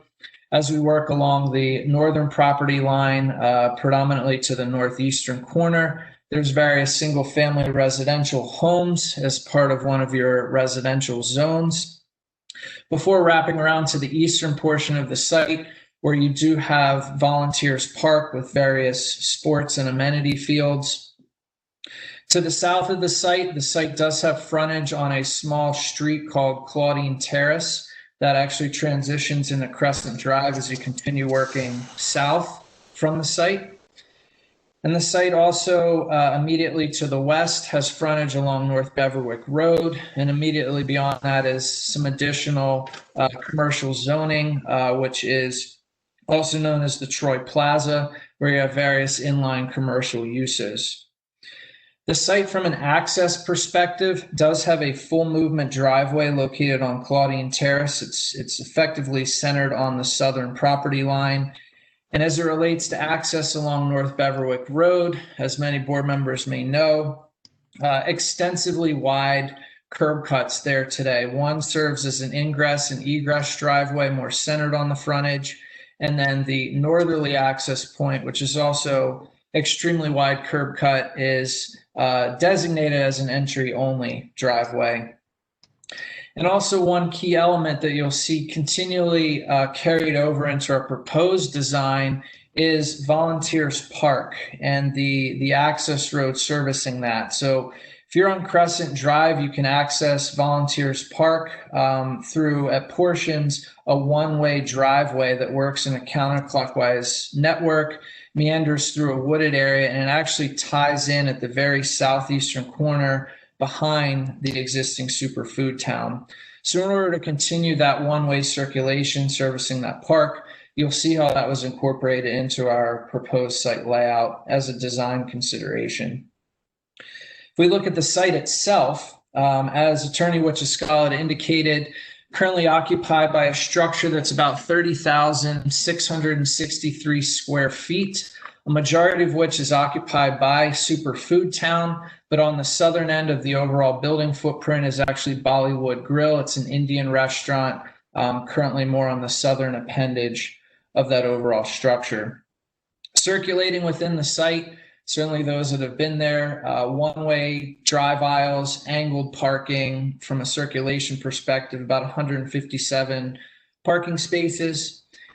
And what the area really also defines, which is important as part of our proposed application, is several existing nonconformities on the site relative to your B3 zoning criteria. And I want to briefly walk you through those. There's 3 of them relative to the underlying zoning. The existing building is required to have a 50-foot front yard setback. Relative to Claudine Terrace, Bollywood Grill is about 21.1 feet away, so less than 50% of the required setback from that road. Also, as a residential buffer perspective, certainly with the residents to both the north as well as immediately to the east and northeast of the site, a 20-foot residential buffer is required. Under existing conditions, that buffer gets in several locations to be 0 feet or less than a couple feet along the majority of that northern property line, impacted by an existing edge of pavement. And as you can see from the aerial image as part of A1, and I was just out to the site again today, tractor trailer storage along the northern property line certainly has been sitting there for quite some time. And the last thing that you can also see from our bird's eye perspective on this plan is the impervious coverage intensity on the site, as Attorney Wichiscala indicated. The B3 zone only permits 75% impervious coverage. Under existing conditions, 95.1%. So almost the entire site is either occupied by a sea of asphalt parking area or the Superfood Town building structure. So as we look at these existing conditions, a lot of the variances that we're requesting this evening are improved conditions, that being a reduction in impervious coverage, implementing a residential buffer to the northern property line or improving it from the 0 feet that's there today, and also locating the building further away from the residential homes, also in a very similar nature as where the building currently lies today relative to Claudine Terrace. So while it does comply to the side yard setback to the north to these residential properties, it's only about 39 feet away from that northern property line. You'll see in the plan that I present on my next exhibit, the proposed building is actually going to be over 131 feet away from that northern property line as part of our proposal. So increasing about 92 feet as far as pushing that building more towards Claudine Terrace and a public right-of-way. And as Attorney Wichiscala had walked through some of the submission waivers associated with the site, certainly it's almost entirely developed today with impervious coverage. No wetlands within proximity of the site that would have impact to the property. However, we do have an NJDEP regulated water course that bisects the site. It's actually entirely underground, works from the southwest direction, heads north before turning and running east along the northern property line. It's an 8-foot wide concrete culvert that does handle a significant amount of drainage area off-site to the west across Beverly Road as you get up to the Lake Hiawatha School, as well as the residential areas. And the DEP will regulate that underground culvert, even though it's entirely contained underground through the site before it ultimately gets to the Rockaway River east of Volunteers Park. So we do have to secure a flood hazard area permit, basically as a function of that being a regulated water course. But we have met with DEP, reviewed our proposed plan. They see it as a significant improvement to this site, a lot of which I had heard one of the board members at Mr. Sandilands and Mr. Wichiscala, is the added drainage improvements that we're making on this site, reduction in impervious coverage, all which have compounding benefits to the overall stormwater characteristics for the site. As I switch now and I can mark to Exhibit A2 for the record, I'm going to zoom in a little bit so the board can see this a little bit better on their computer monitors. What I'm going to mark for the record as Exhibit A2 is a plan titled Site Layout Plan Exhibit. It's also with this evening's date of December 7th, 2020. This is a colorized version of sheet C301 that was included within our permit drawings. I've colorized it, and I've also dropped in our proposed landscaping improvements to give you a bird's eye view of the proposed Lidl redevelopment for the site. So as you heard from Attorney Wichiscala, the proposed Lidl building, positioned mostly in the proposed condition along the southern and southeastern corner of the site, is about 31,042 square feet. So roughly a few hundred square feet bigger than the footprint of the superfood town, but relatively comparable in size. The building is unique for those that may or may not have been to a Lidl in the United States or New Jersey. Is the corner entry vestibule of the grocery store. It's unique on this particular orientation, northwestern side of the building, as I'm hovering with my mouse cursor. It serves as the only customer entrance to the grocery store. So as a customer convenience, locating parking spaces proximate to that entry point. We have a smaller parking field to the western portion of the building, and then a slightly larger parking field immediately to the north of the site. We are requesting a variance, as I briefly touched on, under existing conditions relative to the front yard setback to Claudine Terrace, which is the frontage road to the south of the property. Similar to the position of the superfood town, 21.1 feet is the superfood town setback. We're proposing 21 feet for this building in a very similar location as the superfood town with respect to that right-of-way line. What you will see, though, is also conformance to the balance of the subject site relative to setback criteria, respective of the residents to the north, by shifting this building upwards of 131 feet away from the northern property line, where it exists less than 40 feet today.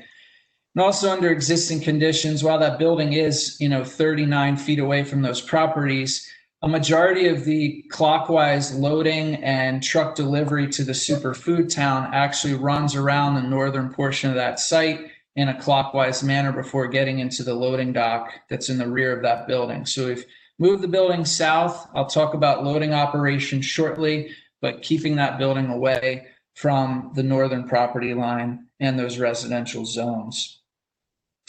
What you'll see from the overall site, certainly from a colorized perspective, is the added green space. So as I mentioned, under existing conditions, and you saw from the aerial, almost the entire site is impervious coverage with degraded asphalt pavement and old superfood town store. As part of this development application for Lidl, reducing the impervious down to 88.3%. It doesn't eliminate or bring us into compliance with the 75%, but it significantly brings it down. We are requesting a variance that does equate to about 8,700 square feet of new green space. Where did we put it? We focused on instituting a small residential buffer along the northern property line. We are still requesting a variance on that buffer width. We're taking it from about 0 feet to a minimum of 6.9 feet along the northern property line. But it does introduce some green space that will also be supplemented with a 6-foot-high new board-on-board fence along that entire northern property line as some additional screening mechanism to the surrounding parking lot more toward the south of the site. Access, you hear from our traffic engineer as one of the next witnesses in the batting order this evening, but to give you a brief executive summary, a full movement access, very similar to existing conditions, is proposed along Claudine Terrace as a secondary access point to the short side parking area and associated short side building facade. The expansive driveway openings and concrete curb widths that exist there today along Beverwick Road are all going to be reconsolidated into one better defined access point that provides an ingress point as well as an egress with a left turn and right turn lane back to Beverwick. And the last aspect of existing access is the maintainment of Volunteers Park. So you can see just right off the right-hand side or eastern side of the property, the existing Volunteers Way one-way drive aisle. We are looking to continue to allow that to intersect with Claudine Terrace, still provide that one-way access from that park through the site, but back to the associated public right-of-way. And I know within Mr. Cangiano's review letter, there was discussion with regard to some additional signage. We're certainly in design coordination of that, but I agree with the comment. Certainly this is a one-way road, implementation of some additional do not enter signage, and also coordinating this driveway with the adjacent driveway to the use immediately to the south is certainly what we'd be looking for upon some final design refinement. As it relates to overall parking, Ben, just before we move off that, just because you touched on Mr. Cangiano's report, there's also a note about providing a cross-access easement, and we're happy to do that, correct? That's correct. Yes. Thank you, John. And also there was also just a question regarding plowing and maintenance of the proposed driveway that would presumably just be worked out relative to the details of a cross-access easement. Is that right? Yeah, that's correct for that driveway. Okay. Sorry, go ahead. No problem. As it relates to overall parking for the subject site, your ordinance requires for a building of this size to have 207 parking spaces, which is one parking space for 150 square feet. We are proposing 146. If you do the math, that equates to roughly a parking ratio of 4.7 per 1,000 square feet. I can, as engineer of record on certainly a majority of the Lidl sites in New Jersey that were either permitted or constructed and operable, 146 parking spaces is right in the sweet spot of where Lidl is looking to provide with regard to a parking stall count. Specifically also as it relates to that parking ratio of 4.7. And you'll certainly hear from our traffic engineer on the anticipated peak parking demand on the site, which you'll also see is supported by 146 parking spaces. With the grocery store use, we also are positioning 2 cart corrals within the shopping center parking lot, or the grocery store parking lot. One is located in the small parking field to the west of the store. 1 cart corral is located in the main parking field to the north of the store. Those are not included in our parking space count for the site. You heard from Mr. Sandilands, those cart corrals and general policing of the site is done by a designated employee, where a majority of the cart corrals are stored on the northern elevation of this building within a concrete vestibule area for general cart collection. And you will see that from some of the elevations and renderings from our project architect on that location. Also relative to access, really quick, certainly we focus on access for cars, but one of the important other aspects of this site is pedestrian access. We had some preliminary feedback as part of a pre-application meeting with the town and your professionals. Certainly was a focal point in our design, including some additional sidewalk along Claudine Terrace, as well as pedestrian crosswalks and ADA compliant ramps. And then specifically as it relates more toward North Beverwick Road, providing all new sidewalk along that frontage, which is, from my understanding, a larger corridor improvement along Beverwick Road that is a wider sidewalk, but also concentrated on a paver pattern, which you also see along some of the frontage properties immediately to the north of the site. So that's providing pedestrian connectivity along the associated site frontage. We're also providing a designated pedestrian route, ADA compliant, that gets you also to the entry of the store.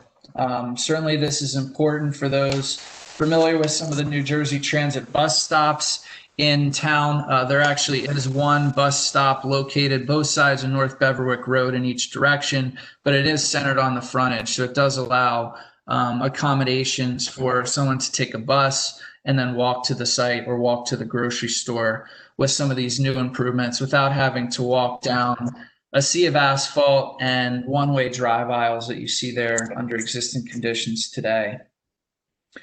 Relative to loading, you heard about some of the frequencies and times of delivery for the grocery store itself, but the site is serviced by a WB67 tractor trailer. That's generally the delivery vehicle for the New Jersey stores that Lidl has operating. We are proposing the loading dock appendage on the eastern side of the building. It is a single bay loading appendage.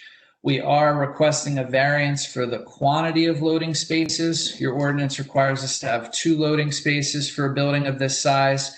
However, based on current operational needs, certainly also supported by the low frequency of deliveries that Mr. Sandilands had indicated, 1 loading dock is sufficient for the store operations. And we did provide those WB67 truck turning templates as part of our site plan application for the vehicle's access to and from North Beverwick Road. As it relates to the loading space dimensions, we're also requesting a variance on the overall length of this loading space size. Your ordinance has a design characteristic that the loading space length has to be 2 times the length of the largest vehicle using it. So for a WB67, this loading bay would need to be upwards of 147 feet long. We are providing it, as you see, with the concrete area and the dock area of just under 104 feet. That is by far adequate from a length perspective to completely accommodate the overall length of a WB67 tractor trailer that would be utilizing that dock for Lidl's operations. Trash, you heard a little bit of frequency and contracting with a local hauler from Mr. Wichiscala as well as Mr. Sandilands. Very limited waste is generated by the grocery store, majority of which is focused on recyclables, an in-house baler that compacts a lot of the cardboard and packaging materials of the product.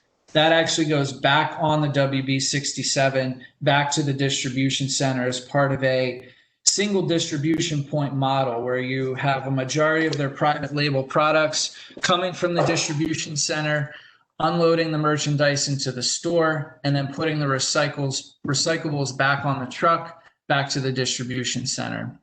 But for the limited refuse waste from maybe an employee break room that's back of house or the bakery area in the front of the building, there is a small 10 cubic yard dumpster that is situated within the loading dock that is picked up and emptied by a contracted local hauler in that area. But very limited frequency, certainly as a function of very limited internal waste that cannot be recycled and or put back on that 67 tractor trailer.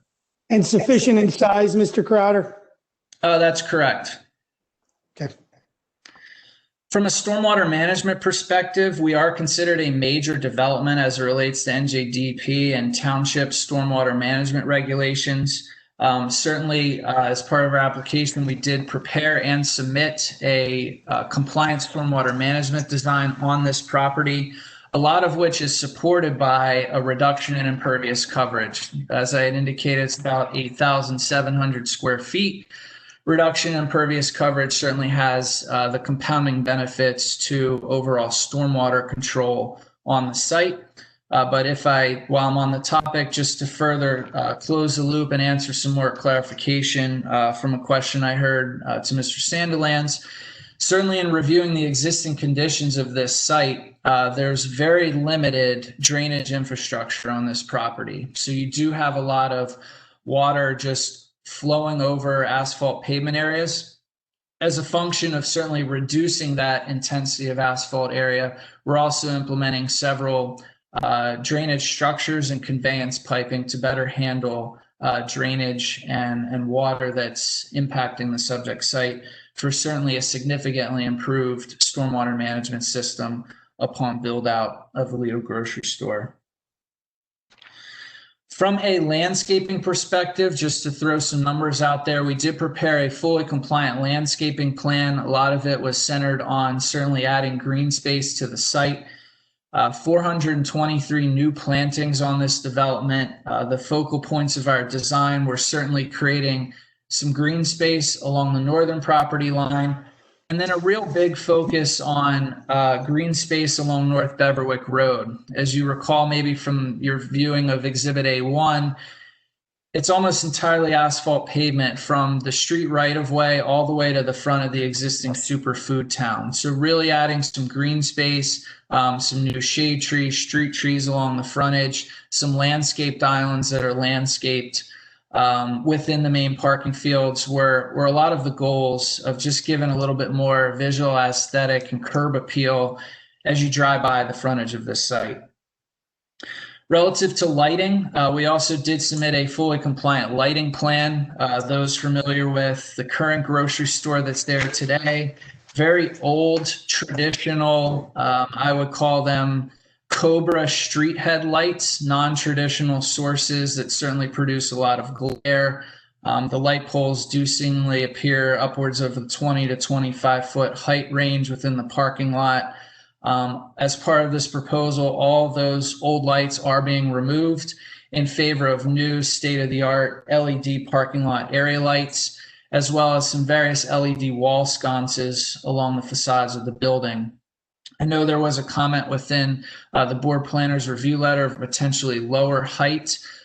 We would like to keep them at 25 feet, and that does relate a little bit to some of the design intent that went into our layout of these lights. One thing that we look to do is to keep the poles more centralized within the parking lot. So as you'll see, you won't see any lights along the northern perimeter sensitive to those residential areas. Certainly the source of our light, being an LED source, also orients light more downward versus the traditional sources that may have some uplight and or glare affixed to them. And also as it relates to our photometrics and our lighting design analysis, where we do not anticipate any light spillover to those residential properties to the northern property line as part of the proposed build out. Certainly an improvement from some of the lights I've certainly observed being on the property and their more traditional light sources that are there today in age. Just to briefly talk on some of the grading for the site, I am very familiar with your steep slopes ordinance. We did prepare a steep slopes plan. The site is fully developed, as you know, from basically property line to property line. There are a few small areas of steep slopes based on the categories defined in your ordinance. However, your ordinance does allow for an exception of disturbing those areas when they're really small, just very isolated areas, less than 1,000 square feet, which is the case for all areas on this project. Thereby, a variance from those requirements was not anticipated for those categories. And then we're also here before you this evening for a major soil moving permit. We are anticipating bringing in approximately 6,800 cubic yards of soil onto this property as part of the proposed development. I know that major soil moving permit was reviewed by your township engineer, Mr. Justin Leza. He did have comments within his letter, which a lot of which certainly we would be amendable to providing prior to land disturbance and construction that relate to having a contractor on board and deliveries, and certainly can agree to all comments within that letter specific to some of the fees, setting up a pre-con meeting, the like, from his review of that permit app.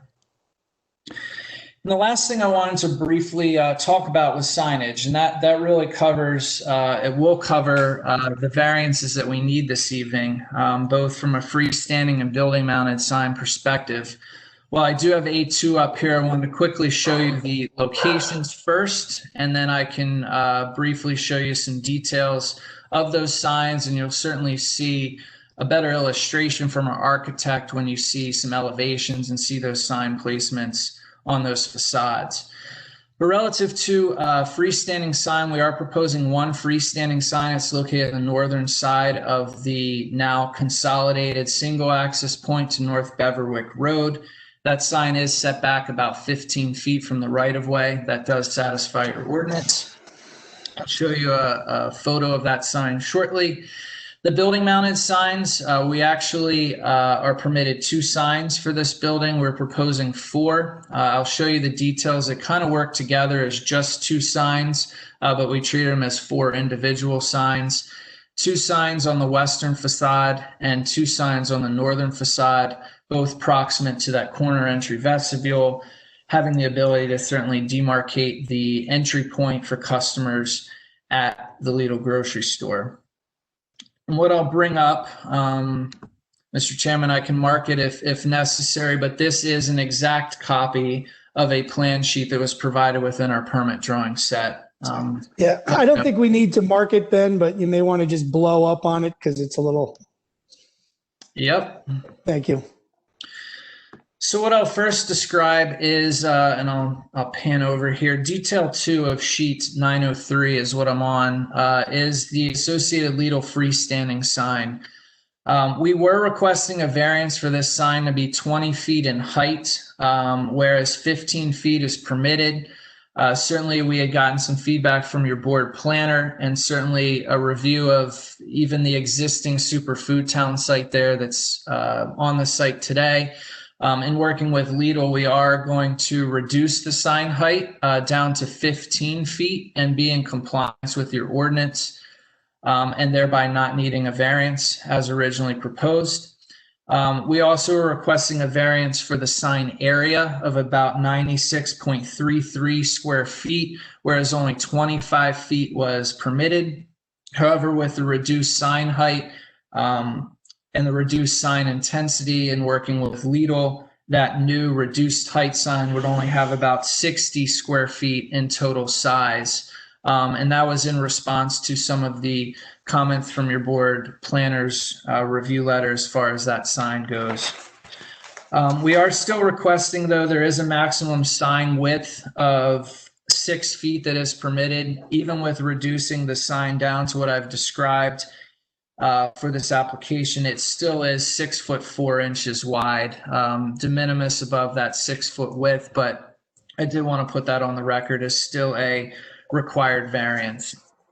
And then just also reviewing the code a little bit as the sign comes down, you also have a vertical sign clearance requirement, a minimum height of 8 feet to that sign.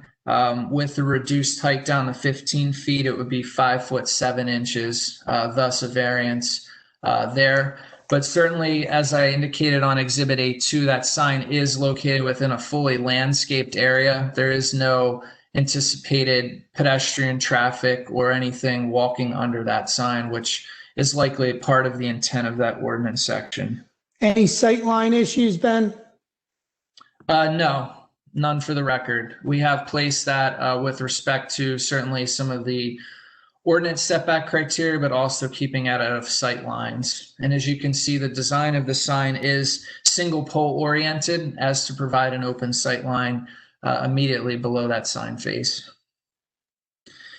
And the last specific detail does relate to, and I'm on detail 1 of sheet 903, is the facade sign details. And I won't go into too much detail on really their placement on the building. Our architect will have a nice elevation to show you those in context of where they're being mounted. But in summary, we are requesting a variance on the total quantity, 4 versus 2. But as you can see, it is a Lidl logo complemented with illuminated channel LED for food market, which is part of Lidl's branding initiative of being new to the United States. The average consumer may not know that it is a grocery store. So both these two signs that you see here would be both on the western elevation and the northern elevation of the site. Very similar to the freestanding sign, there is a minimum or a maximum vertical sign dimension of 3 feet. We are proposing, which is this Lidl square logo at 8.2 feet on the building, versus a non-traditional sign that may be more horizontal in nature. The Lidl logo is square, as you can see from this detail. But the signs from that perspective are well below the permitted sign area. We're just asking for a variance on the quantity for each of those facades.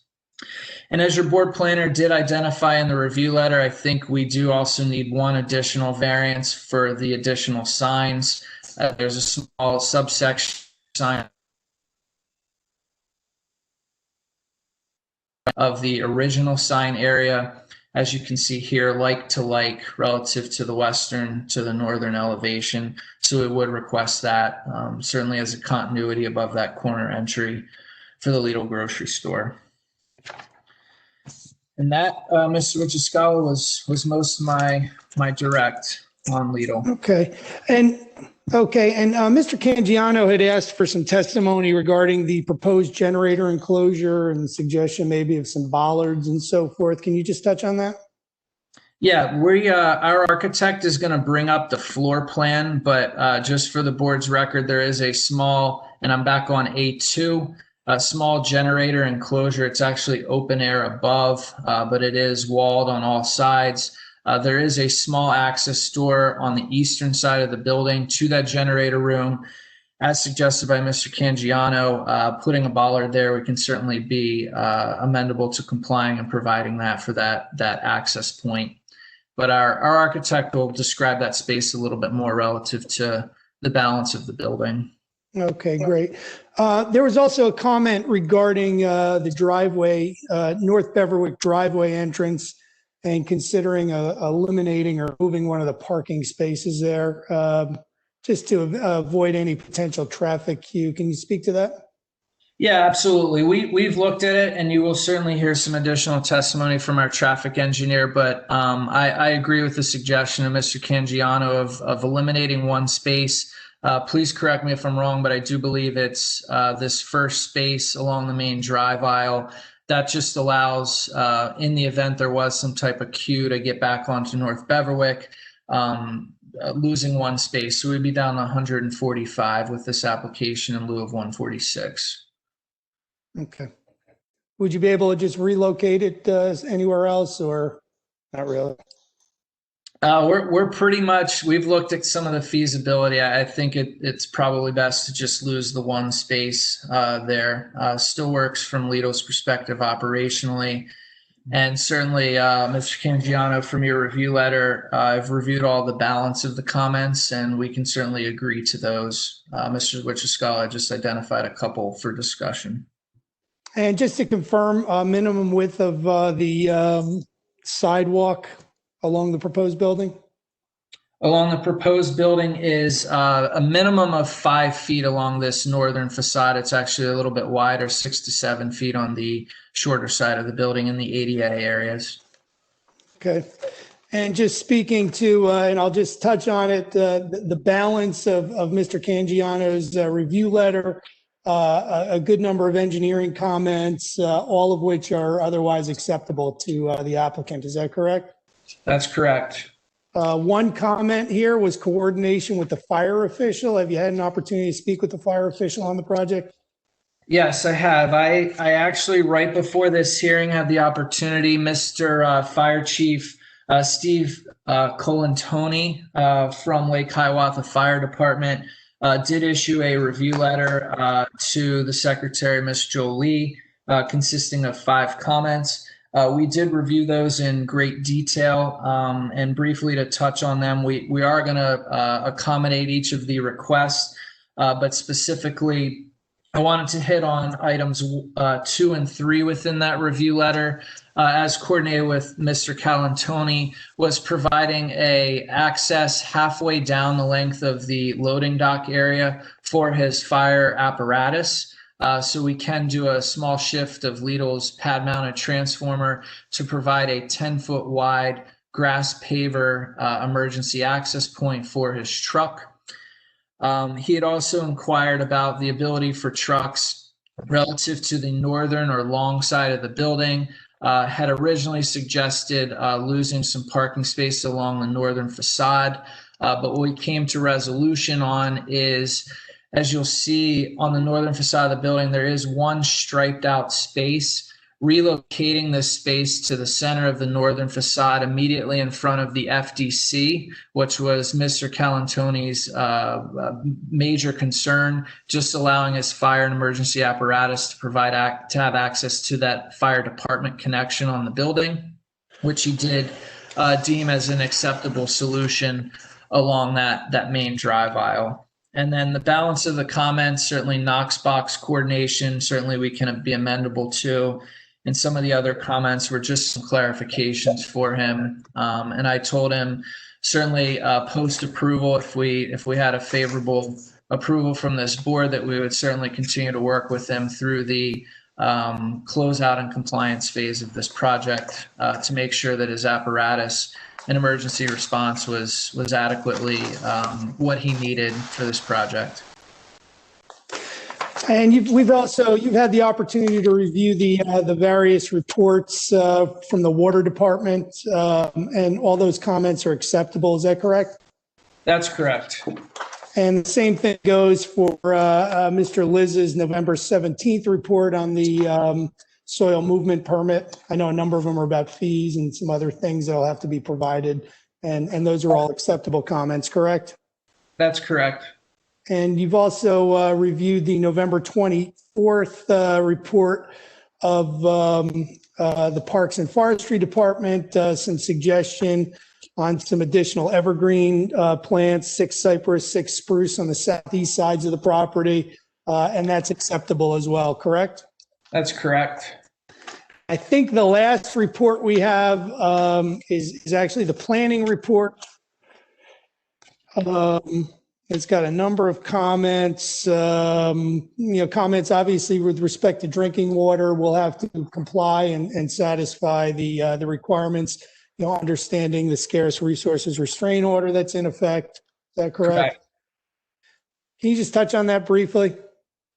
Yeah, absolutely. So we had some initial coordination with John Wyaworka at the water department back in July. What basically this is coming down to, certainly Parsippany has a scarce water order in effect relative to an increase of 1,500 gallons per day or more. Certainly, as you heard me in my testimony, these buildings are similar size. Certainly, the existing use also does have the Bollywood Grill, which is a restaurant. We had obtained some Lidl building water usage data, and we're in the process of getting some additional water bills for the existing superfood town to compare. Certainly, we've looked at this on numerous jobs. Really, as a function of the grocery store, you heard Mr. Sandiland say that there's very limited prepared foods, mostly isolated to a bakery, and then just any employee facility. So the water demand of a Lidl grocery store is actually significantly less than, say, how the NJDEP would establish it, or a more traditional grocery store.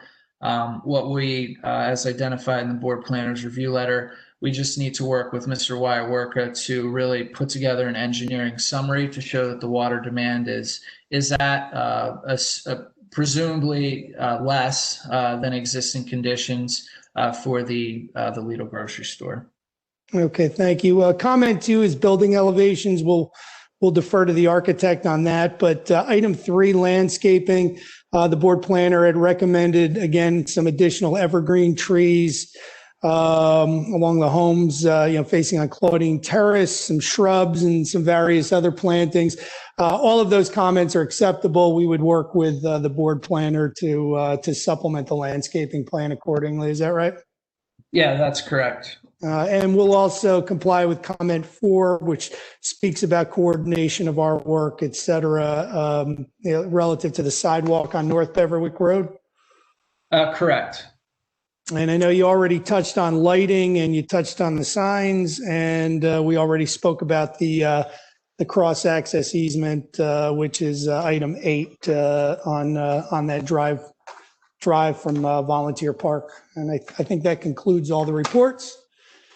Yeah, and I don't have any. Scala, one quick thing just for the record on easements, just for the board's information. There is an existing drainage easement, the residential street of Nokomis Avenue. There actually is an existing drainage easement into the site. As part of this redevelopment, we certainly will be maintaining that drainage easement that's there in place, which handles some of that roadway drainage on that residential side street. So I just wanted to indicate that, as well as the proposed cross-access easement. Okay.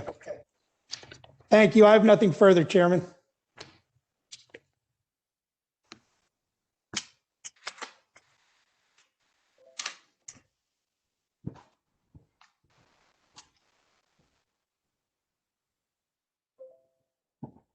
Sorry about that. I was on mute. Mr. Caggiano, did you have any further questions for the witness? Just a couple. It was a nice, complete testimony regarding the traffic and the stacking exiting onto North Beverwick. Is the traffic engineer going to discuss that? Yes. He will, but you can ask the question of Mr. Crowder as well, and if he can't answer, we can defer to Jerry. Okay. So it's the two things regarding traffic would be just for the board's clarity. It may be useful to show your truck turning template and your movements of the the delivery truck entering, exiting the site, how it gets into the loading dock, and how it maneuvers in the parking lot. And then the other comment would be if you could talk a little bit about the stacking. It kind of comes from, and that was the purpose of our comment, to try and maximize that stacking length a little bit of removing or relocating that one parking stall, is to kind of maximize that stacking area as you exit onto North Beverwick. It looks like you have stacking for maybe 1 or 2 vehicles in the left-hand turn lane before the right-hand turn lane gets blocked. And you're kind of backed up and not, if you're waiting for left turn outs at that location. So if you could talk a little bit about how the functionality of that primary exit's going to work. Yeah, I'll leave the second part, or your second question, on the queuing to our traffic engineer who did the traffic impact analysis. But to quickly touch on, and I can pull up, I don't believe I need to mark this, I will just briefly discuss the WB 67 truck circulation plan for the board. And this was submitted with our site plan application.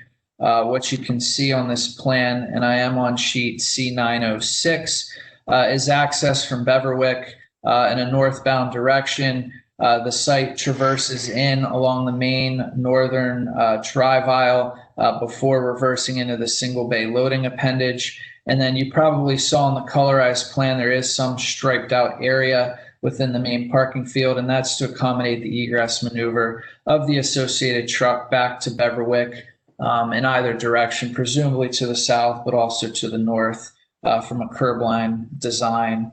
And certainly the truck circulation is also a function of the deliveries, which are intended to be before the store opens when the parking lot is not being utilized. And generally that truck, from Lidl's operational testimony, does leave before the store is open. So worth consideration relative to parking spaces and circulation internal to the site. And again, it would be similar for other deliveries and a trash pickup truck. Again, same general circulation. Is that correct? Yeah, that's correct. And for the record, those additional delivery vehicles, if it happens to be, the one-off Frito-Lay truck or something that's not of Lidl's private label for the limited percentage that's in the store, that's coordinated and still utilized by the loading dock by the store manager. Okay. So you're going to defer the question on the stacking to the traffic engineer, and then also, since you are asking for a variance and a reduction of from the township parking requirements, I'll ask at that time too for any kind of backup from trip generation, or not trip generation, but parking generation, any kind of standards that this would comply with, or other documentation that you can, to try and support the request for the reduction in parking. Yes, correct. Our traffic engineer will be ready for that. And I agree with the planner's comment to provide additional screening along the grassed area, pretty much behind the building, and Claudine Terrace there. That was predominantly a parking area, and now it's, even though it's not any closer to the frontage or the property line, it is, the building is kind of, there's more building there now than was in the past. And I think screening, tree screening, evergreen screening, and the like would really go a long way to try and buffer and screen that building mass that's pretty close to the property line. So this, when you resubmit, we'll be looking for some, heavy plantings in that area. Stormwater, you had mentioned it would be regulated under the flood hazard area stream encroachment permit with the DEP. Can you give us, it looks like your storm drains, correct, the majority of them connect directly to the piped culvert within the town easement that runs through the property. Are there any water quality components associated with the current stormwater design? We've, based on some of our initial discussions, we have met several times with the state to just discuss what was needed for that permit, and kind of the unique scenario here where you have a regulated stream that is underground through an 8-foot culvert. They did give us preliminary approval on those direct connections. Certainly as a reduction in impervious, they said it would be subject to their stormwater review if they wanted to require any additional water quality. Certainly, from a regulation perspective, we don't have to, but knowing that they are connecting immediately there, we may be looking at, some water quality type units as part of that final approval with the flood hazard group. Well, they give a very detailed review on stormwater, so I'll defer any kind of water quality treatment to the state review on that. And I agree, it's not required. You meet your requirement, but considering, so again, I would defer to them, but the consideration should be given for some kind of enhanced water quality as a good faith effort for some of those parking areas. Okay. All right. I don't have anything else. Thank you. Okay. Ms. Favate, anything for you? Just a couple of things. I think most of it was touched on. The drinking water, obviously you'll coordinate with the water department. I think they had some factual concerns, but I know you'll coordinate with them. Okay. We did have a question on there's a drainage area on the northeastern corner of the site at the very top. And I guess we were concerned based on the truck turning movements, if that is likely to be kind of disturbed by delivery trucks on a regular basis, and if that's sort of prudent to have a location. Yeah, so we, along the northern property line, there is some bollard protection for when the truck actually pulls forward to reverse in that area. Certainly the truck maneuverability isn't anticipated to impact some of the easternmost parking spaces in that area. If you were looking for, some other type of maybe treatment in that area that would be easier to maintain or conducive to maybe some slight truck overhang in that area, we could certainly provide that in that corner of that space. Yeah, I think I'd like to see that, and Andrew probably could give more detail on that. Something that is going to achieve that function without running the risk of, essentially being compromised. Yes, no problem. We could work with the board engineer on a solution in that corner. Okay. The other thing I just wanted to make clear, there is an existing pedestrian access at the street end of Nokomis, and I believe you'll be maintaining that. Is that correct? That's correct. Yes. There's an opening in that fence, and it provides access to those residents. Okay. That's correct. Yes, maintained.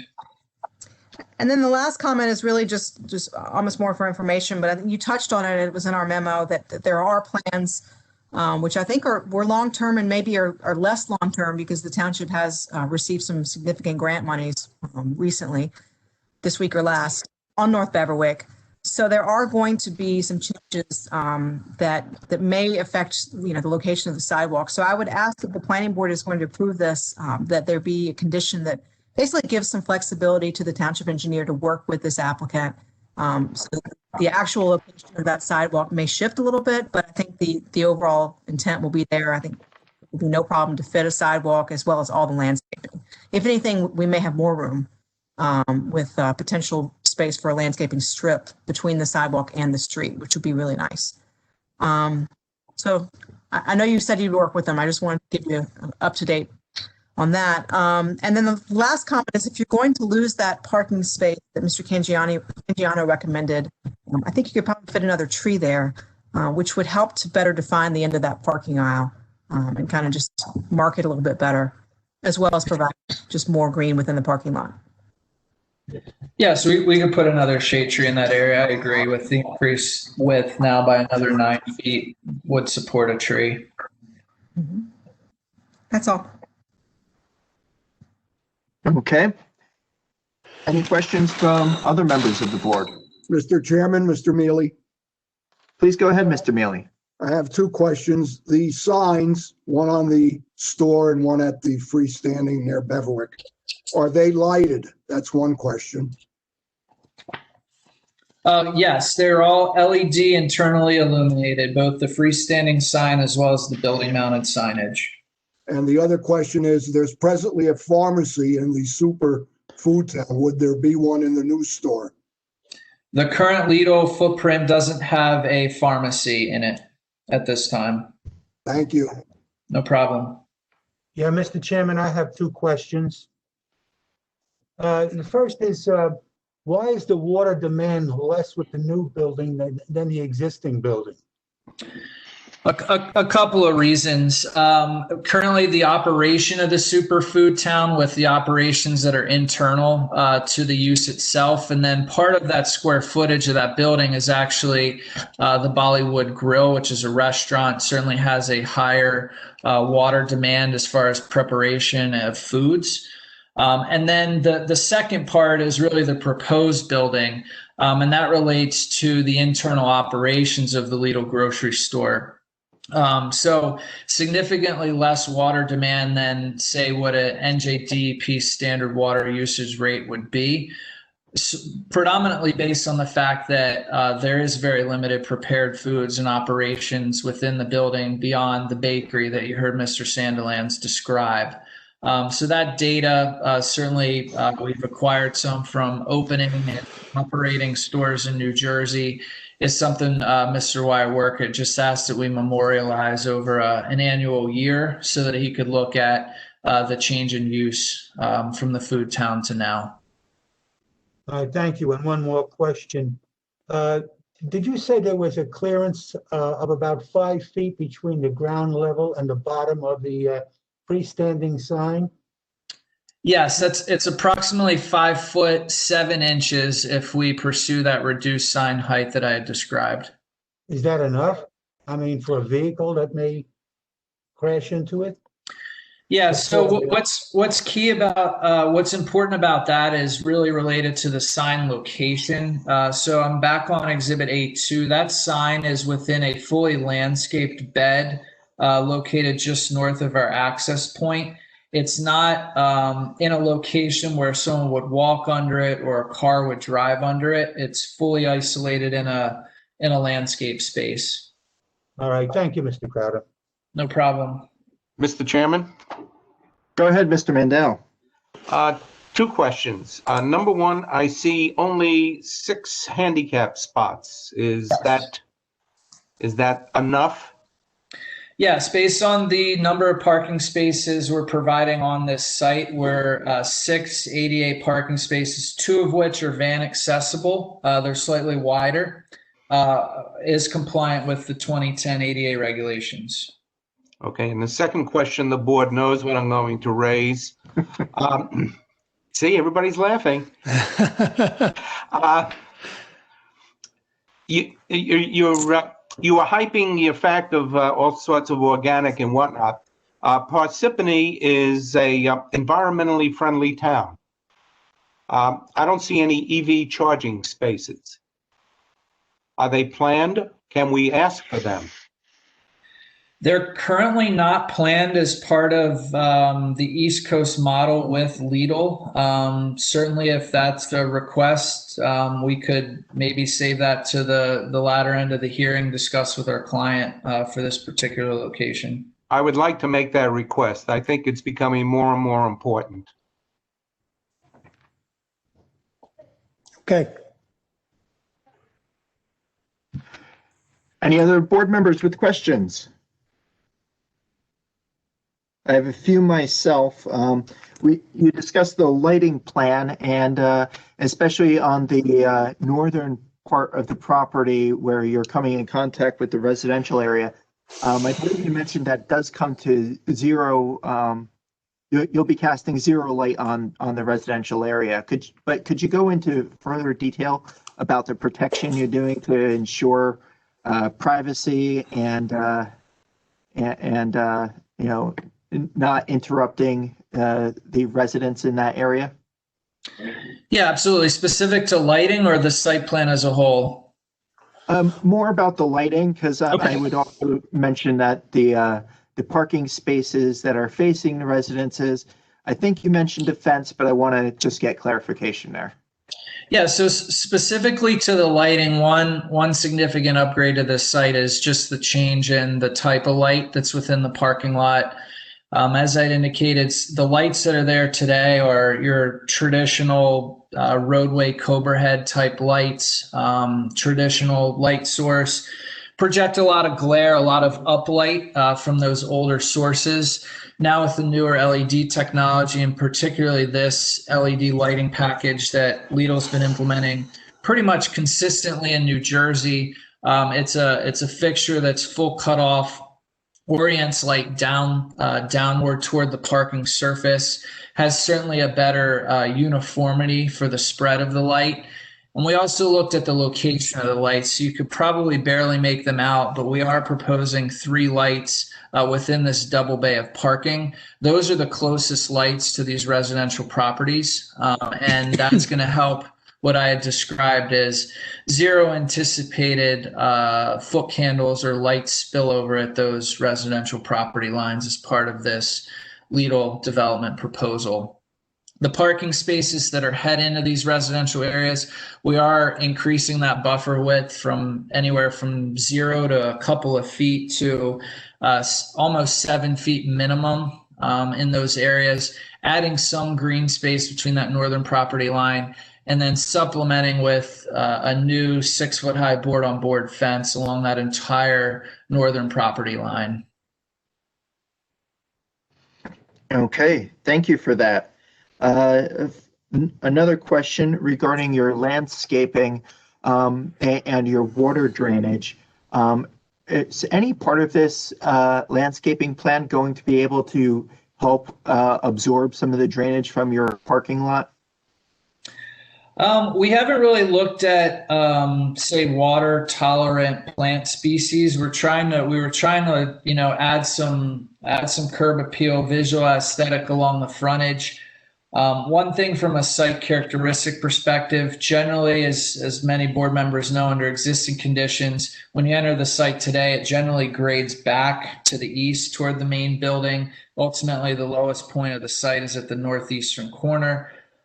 Certainly looking to maintain those drainage patterns. We do have some swales that we're incorporating. You can't see them on this exhibit, but this large area of green space is actually a drainage swale that's working in conjunction with Volunteers Park to kind of utilize the landscaping material as part of the drainage design and not just have it, you know, all run off across asphalt like it is there today.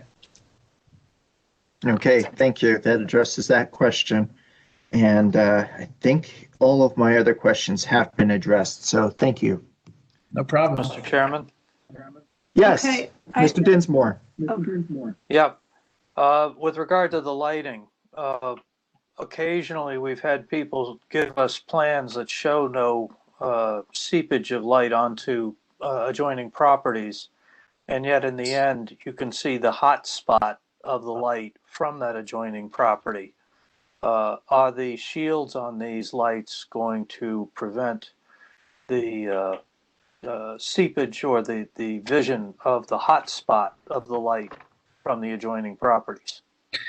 Yeah, so what we look to do when we incorporate a parking lot lighting design is certainly the focal point is orienting that light and that light source downward toward the pavement surface. But as it relates to spacing of lights, what we try to do, and it's one of the added benefits of LED fixtures, is a uniform light distribution across the parking lot. So instead of a hot, dark kind of design immediately below the lamp, the design intent, and it's supported with the values on our lighting plan, are generally consistent across that entire pavement surface through that parking facility.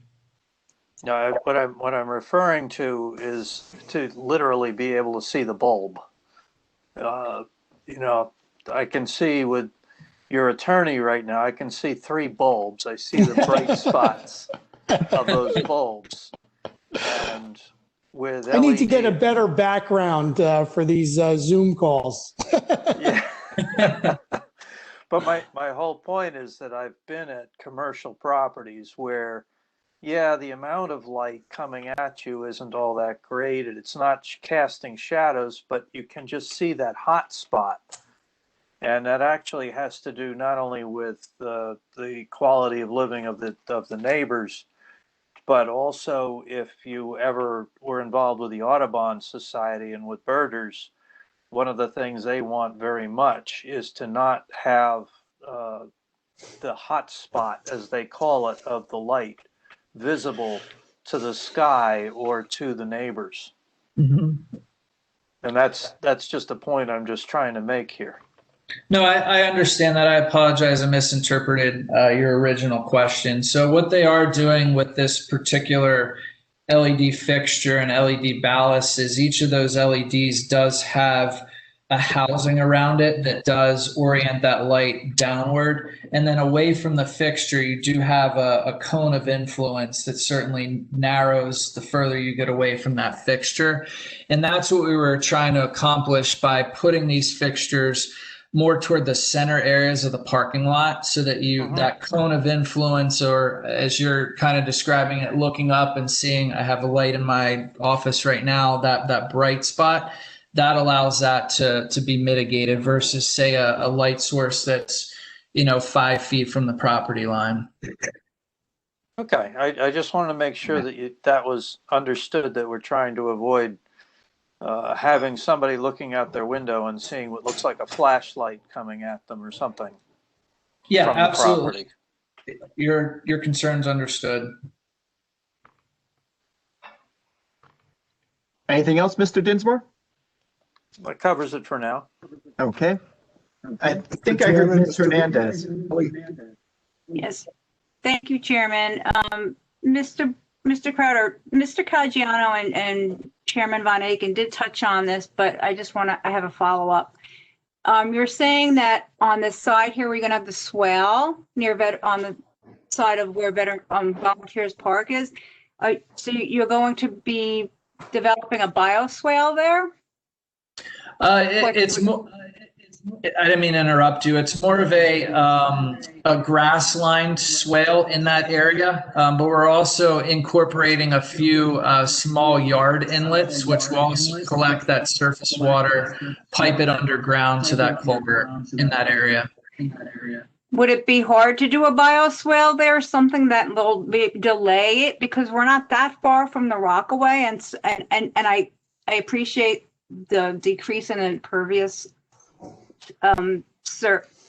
surface, but it's so compacted. Even these beautiful green spaces might not really give us the kind of delay we want in conveying that stormwater.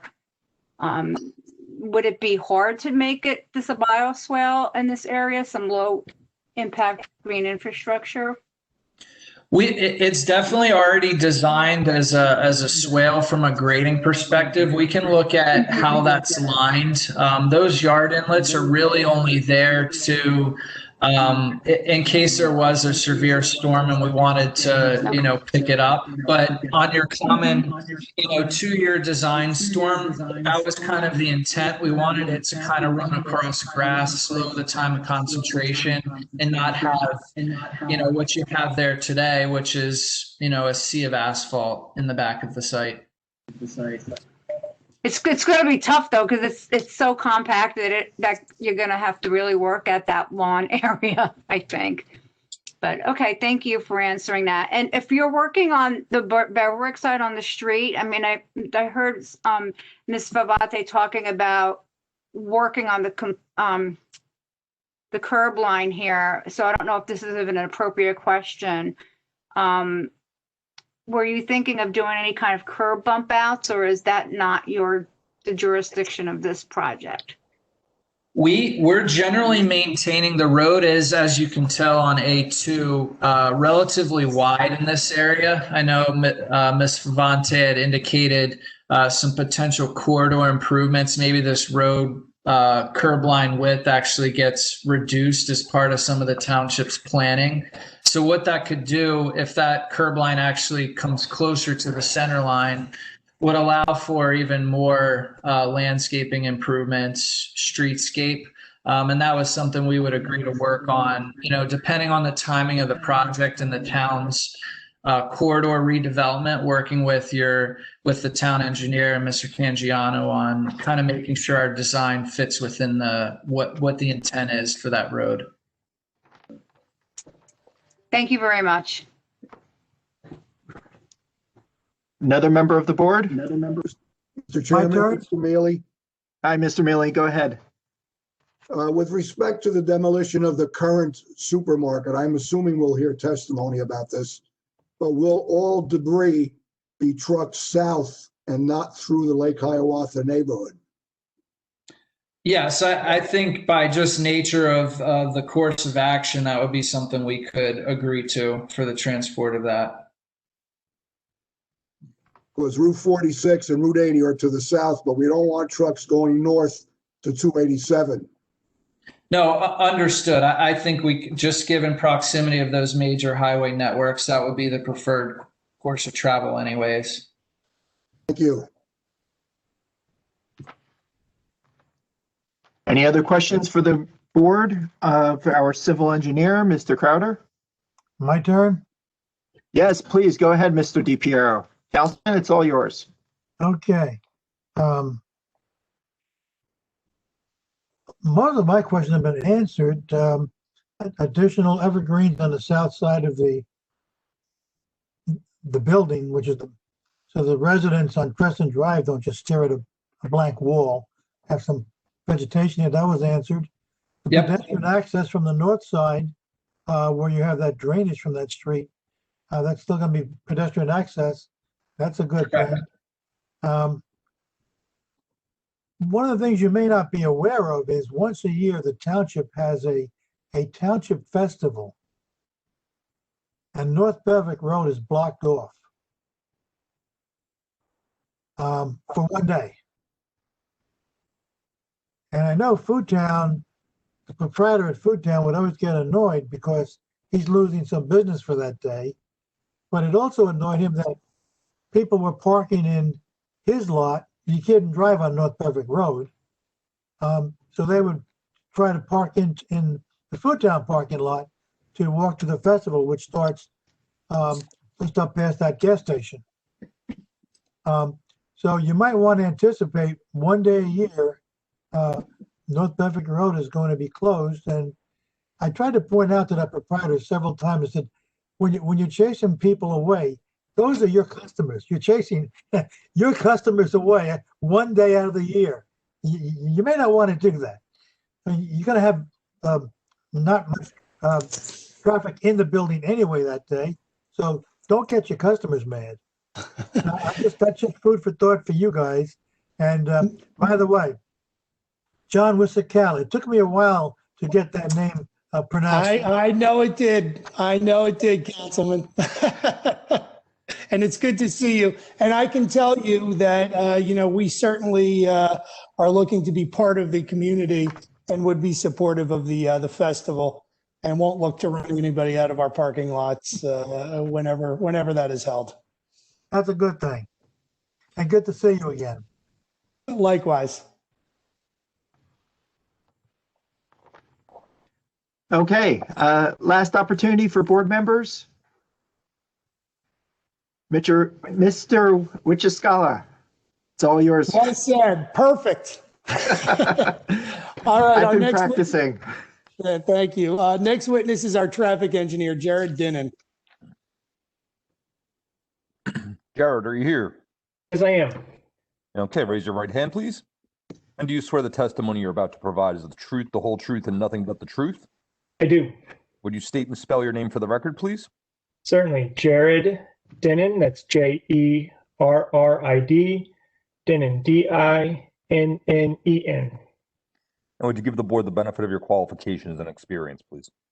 Certainly. I graduated from Kansas State University in 2001 with a Bachelor's of Science in Civil Engineering. I am a licensed civil engineer in the state of New Jersey and Pennsylvania. I also hold a traffic certificate from the Professional Transportation Board. It is the PTOE. It stands for Professional Traffic Operations Engineering Certificate. It's a nationally recognized certification. I have testified before countless boards in the North Jersey, Central Jersey, and Southern Jersey area. I have worked on multiple LEDLs in the New Jersey area as well. Do any members of the board have questions about this this witness's testimony or credentials? Okay, this witness is acceptable. Please continue. Thank you, Chairman. Mr. Dinnan, your office prepared the traffic impact and parking study that was submitted in conjunction with this application. Is that correct? That is correct. Okay, if you could just provide the board with an overview of your findings regarding those topics.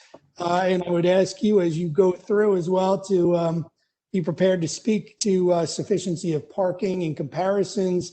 And there's also still a question on the floor regarding that stacking on the exit maneuver. So touch base on that too before you finish up. Thank you. Yes, not a problem at all.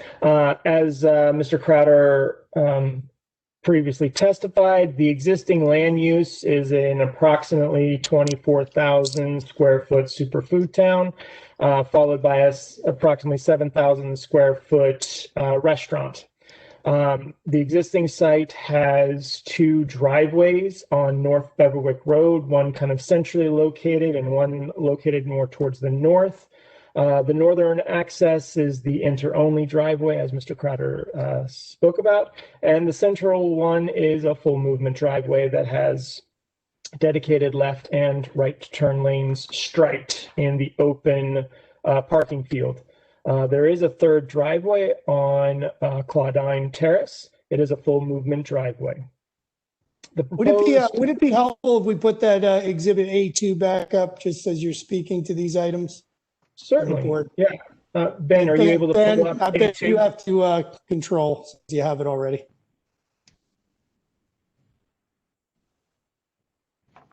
Thank you, Ben. So continuing on, the proposed Lidl supermarket is 31,042 square feet.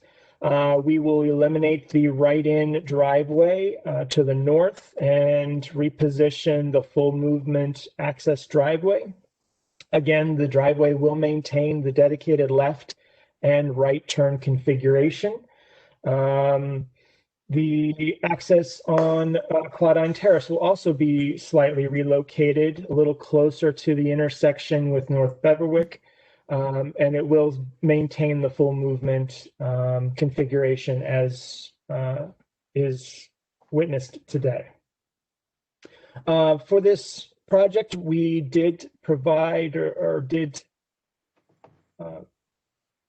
count the existing access points, both on North Beverwick and on Claudine Terrace, in addition to the intersection of North Beverwick and Claudine Terrace on Saturday, March 7th, 2020, and Wednesday, March 11th, 2020.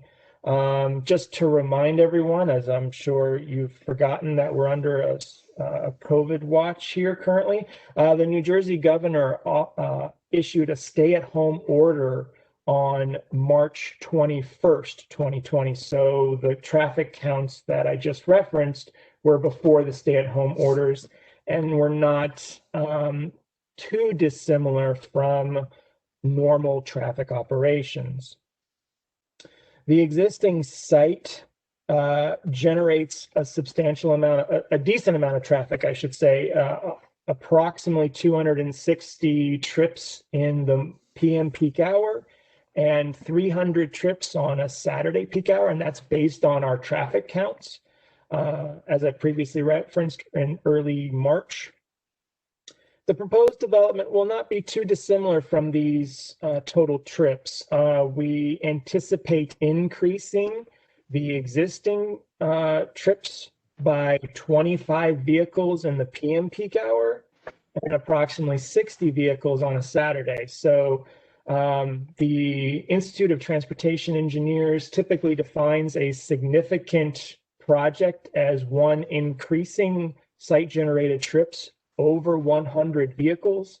As I previously indicated, we will not be increasing the trips to this location with this proposed configuration. So it will be roughly a negligible increase in site-generated trips if the Lidl is approved. We did do a capacity analysis at the 2 site driveways and the existing stop-controlled intersection of North Beverwick and Claudine. The levels of service during the AM and PM will remain mostly similar to the no-build condition as being if the food town were to remain versus if the Lidl were to be built instead. At the intersection of North Beverwick and Claudine, the overall intersection operates as a level of service in the 2022 traffic condition. If the Lidl were to be built instead, it would still operate as a level of service A overall. The site driveway at North Beverwick would operate also as a level of service A, but the delay out of the site driveway, as was asked earlier, would have some queuing. That queuing for the Saturday peak hour, which is the more significant of the travel patterns, has a queue of approximately 6 vehicles, which equates to somewhere between 120 to 150 feet, depending on the vehicle. This queue does only last for a short duration based on traffic simulation. As was indicated, would block a few stalls, but it would all be contained on site. And again, as I just stated, would dissipate very quickly. Also, as was accurately depicted, the right turn dedicated area can store approximately 2 vehicles, with the majority of the configuration being for the left turn lane. Based on our traffic analysis, we approximate a 50-50 distribution at this location. I'm sorry? No. Was there a question? I don't think so. Please keep going. Oh, okay, great. So yeah, 150-foot length, very quick to dissipate. Moving on to the parking, as was previously testified by Mr. Crowder, the township ordinance does require 207.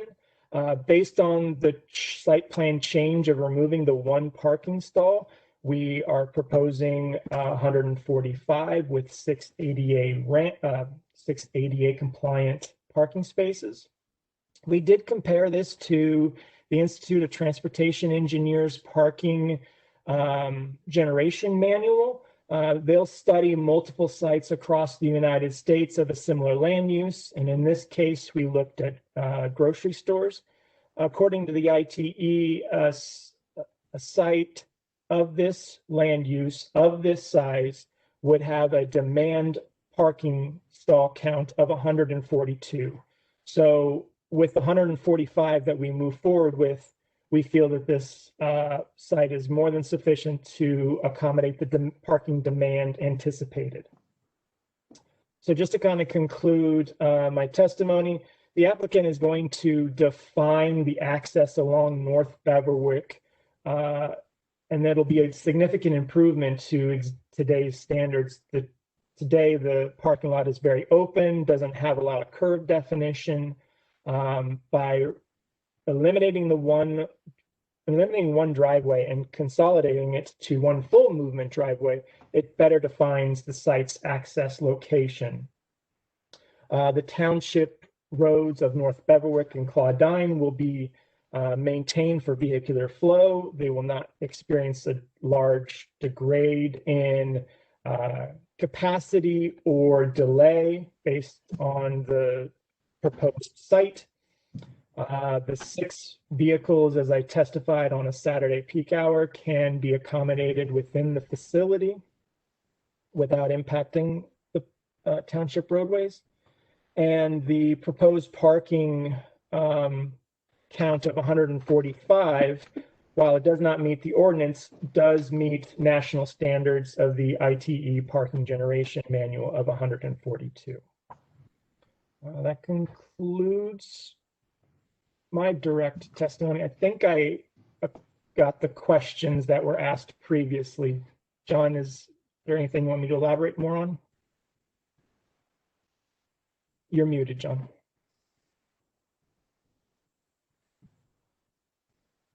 Oh, sorry about that. I don't know, I hit the button. Nothing further, Jared. Thank you. All right. Mr. Caggiano, any further questions for the witness? No further questions, but thanks for the testimony on that. And again, my suggestion would be to work with the applicant's engineer to increase that stacking area for a little bit more queuing in that area, and the removal of the 1 space or relocation. So I would recommend that the application be approved for the 145.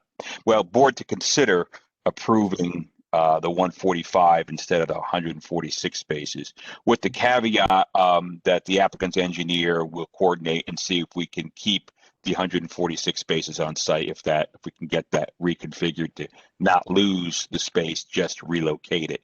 But if that's not feasible, to the application be amended for 145 spaces. That would be my suggestion. That's all I have. Ms. Fate? Nothing more from me, thanks.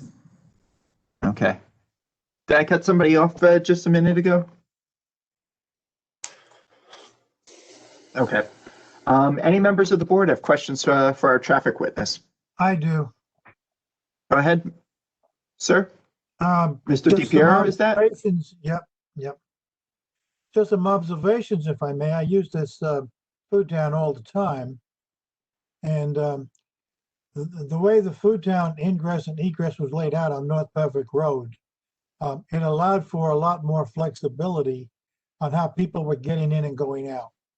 When the line of cars were trying to turn left onto south on North Beverwick Road, there was always a line of cars or two lines of cars trying to get out. North Beverwick Road is heavily congested.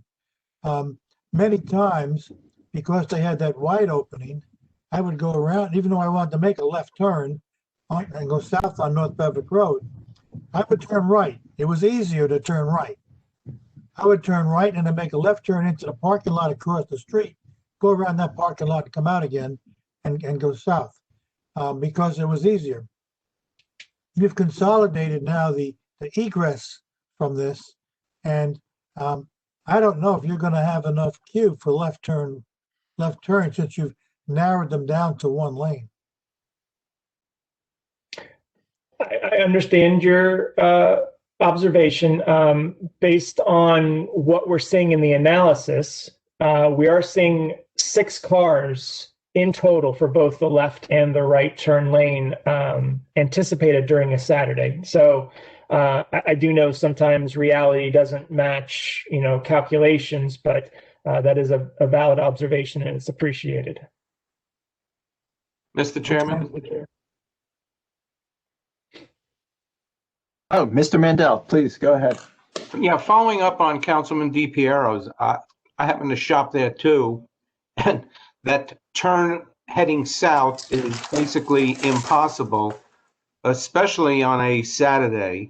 And just as a suggestion and FYI, Lidl may want to employ a patrolman for those Saturday rush hours to allow traffic to move. The same as Kings has done in Morristown. Just so I can make sure I'm with you here. You're speaking about North Beverwick Road southbound maneuver, turning left into the site? No, turning left out of the site. Oh, out of the site. Okay. That is almost impossible on a Saturday.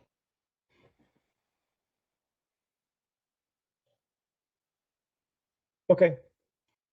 Thank you. All right. Any other questions from the board? Chairman? Yes, Judy Ms. Hernandez.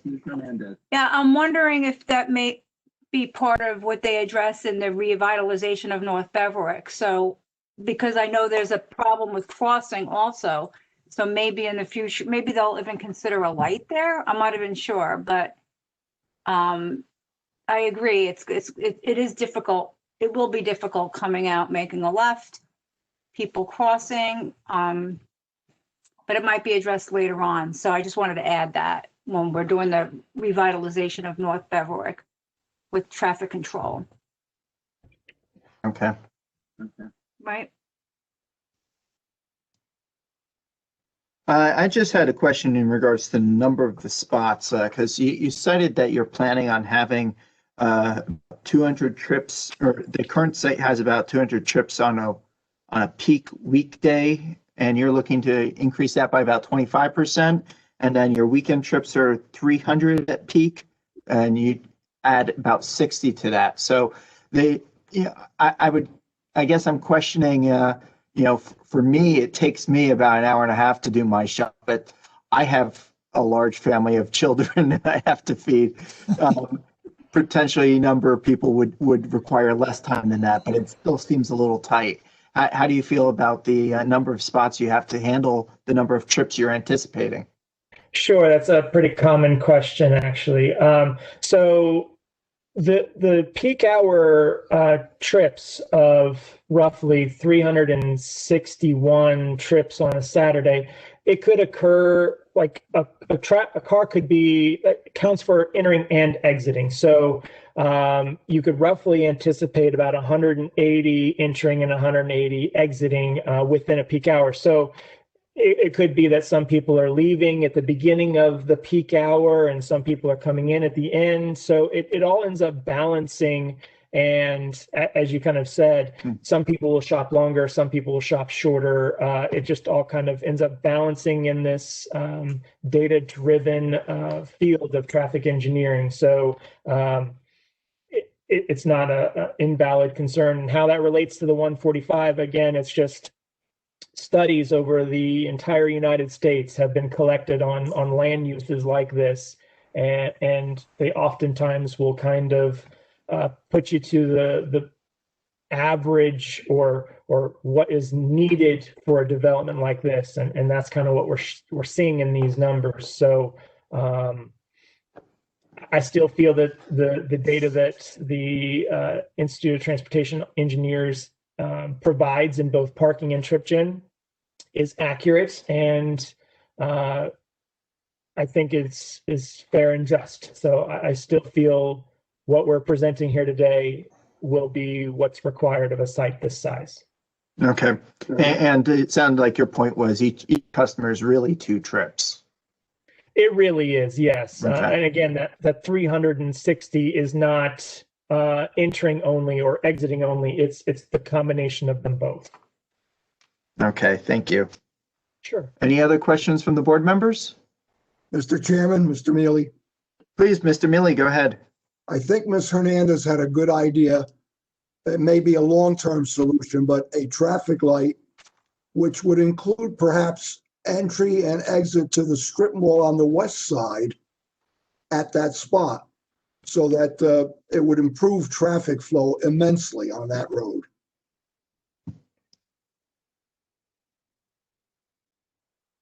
That might be something for Ms. Favati to consider, long-term as an improvement to North Beverwick. I think Mr. DePiero mentioned it also as a very congested area. Well, normally Mr. Tennant can probably explain it better, but you can't put a traffic light where there's no intersection. Right. So you would not get approval for that. Yeah, especially since it's a county road, I think that would be difficult. If anything, maybe at Claudine, but that requires a certain number of vehicles. It's really a question for Justin Lizza, but we can certainly raise that as part of the North Beverwick Road improvements. Now, Claudine Terrace does have an emergency light because the ambulance comes out of there. You have the R&R, Rescue and Recovery, and the Parsippany Ambulance Squad back there. And when they come out, when they have an emergency, they're able to turn a light on Claudine and North Beverwick for emergency vehicles only. Yes, that's not within the scope of this current application, but I think it's something we should consider in the future. Something there to improve traffic flow. As you said, Mr. DePiero, it is tragic on Saturdays especially. A big time, but I don't think you'd get permission to put a light where there's no intersection. I agree. Okay. Mr. Chairman, Mr. Fugere. Mr. Fugere, please. Yes, question not so much regarding getting in and out as the parking space question or potential challenge. I understand the calculations have been made, but here in Parsippany, we win some and we lose some with traffic studies over the years. Is there any reason why that striped area, which sounds like it's only going to be used from 7 or 8 in the morning on weekdays up until whenever they finish, when on weekends that striped area couldn't be multi-purposed I don't know the rules on that, but it seems to me that that's an available spot. I don't anticipate delivery trucks at 11 o'clock on a Saturday morning, but maybe I'm not correct on that, but just throwing that out there.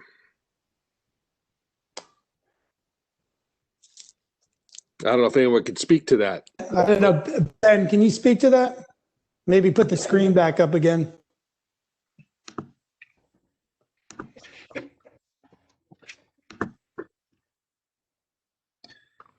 Can everyone see A2 again?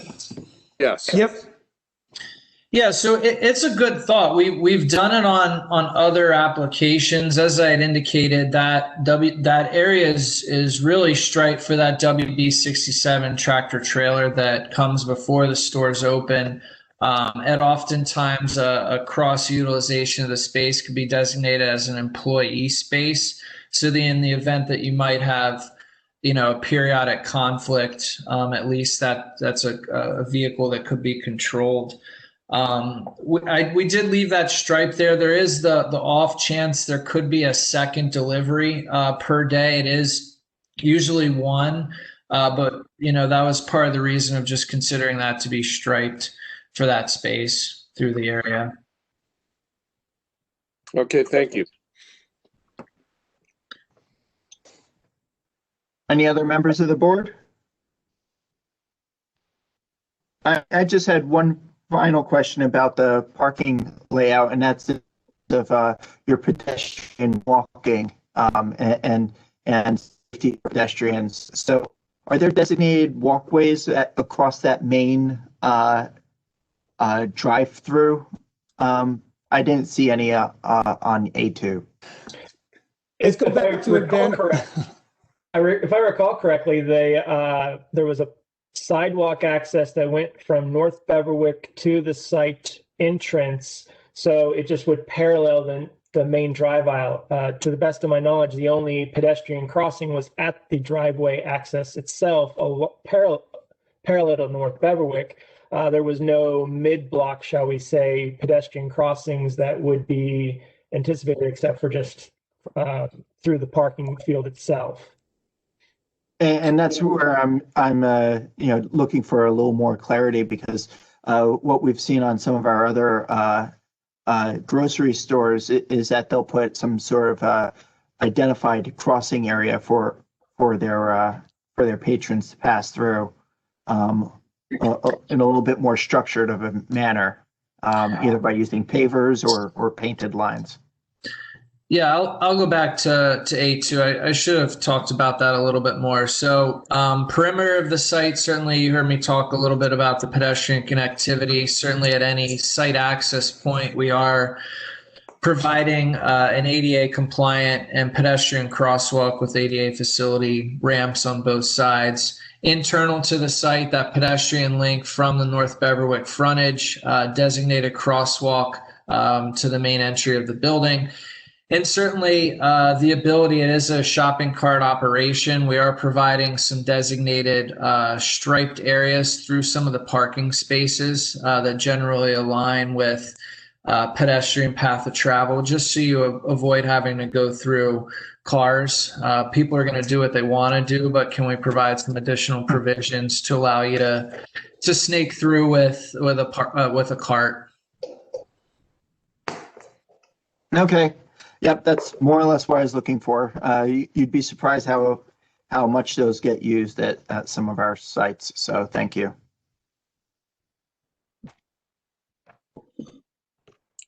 Okay. It looks like our board members have finished their questions. It is 10:30 though. Mr. Wixakala, we usually do adjourn at this time. It looks like we still have 2 witnesses to get through. That is correct, Chairman. And, Yeah, and Chairman, I'll remind you, we have to hear an ordinance before we break for the evening tonight. Okay. So it's my recommendation that we adjourn. And if you wouldn't mind being able to bring your witnesses back for a future date. No, of course. And yeah, they're all subject to public questioning and so forth. So that's fine. Yes. Okay. So with that, I believe we will ask to adjourn. We'll need another. My on the next calendar available for- date, my next available date is February 8th. Are we going to allow the public to speak at all tonight? Normally we would ask for speak at the end. I would be willing to ask, I for think you some have a comments. huge crowd out there. I believe you have a huge crowd out there. Does look significant. There are 2 hands raised. Yeah. Just given the hour, and then we're really going to go well past 11 already. I would think it prudent to perhaps say public questioning for our next hearing.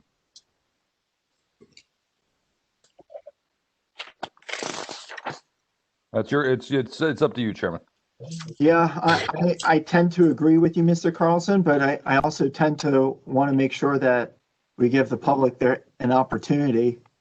Absolutely. So do you want to do some questions only?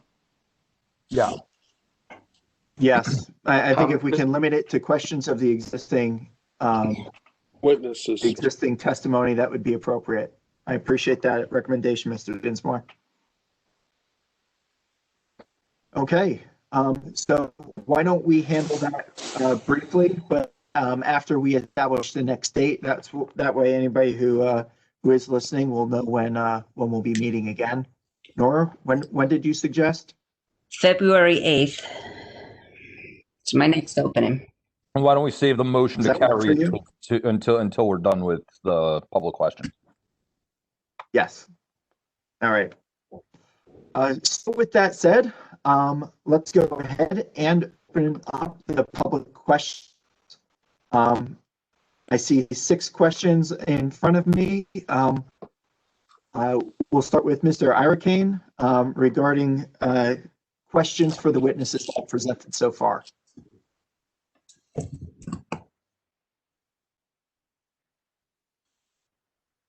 Am I unmuted? You are, sir. Okay, thank you. I just want to say I'm very pleased with the professional manner that this board carried themselves and the very professional manner in which this application was presented. I'm going to be very brief. I'm the chairman of the zoning board. I've been on the zoning board for 31 years. I have a lot of experience, but in particular, I had my office on Beverly Road for 34 years. I was diagonally across the street from this shopping center. The question came up with regard to a sidewalk, a crosswalk, which I think is very important across Beverly Road at this point. And I would ask that the planning board seriously consider rekindling the proposal for a traffic light at Claudine Terrace. There was a proposal a number of years ago to put a traffic light in there, and Martin Heller, the owner of the strip mall across the street, would not grant access to his parking lot in order to make a better situation. You're not going to solve the traffic problem on Bedwick Road by narrowing the road. You need to create better traffic considerations, speed bumps, and things like that. And I think it's very important that the planning board reconsider this traffic light at that intersection. That's what you need. Trust me. I spent 34 years there. I know Beverly Road like the back of my hand. So it's not really a question, but I really wanted to reinforce the comment that was made about a traffic light and crosswalk. Okay, thank you. Okay. Thank you, Mr. Iracane. All right. I'm going to do my best with names here. Diana Arvidsson.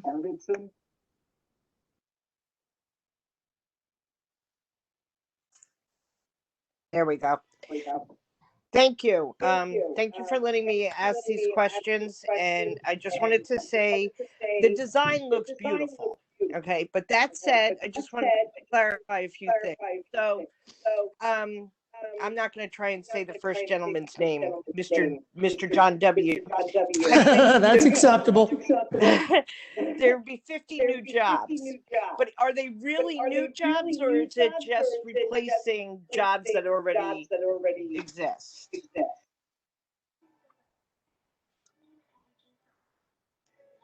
You're on mute.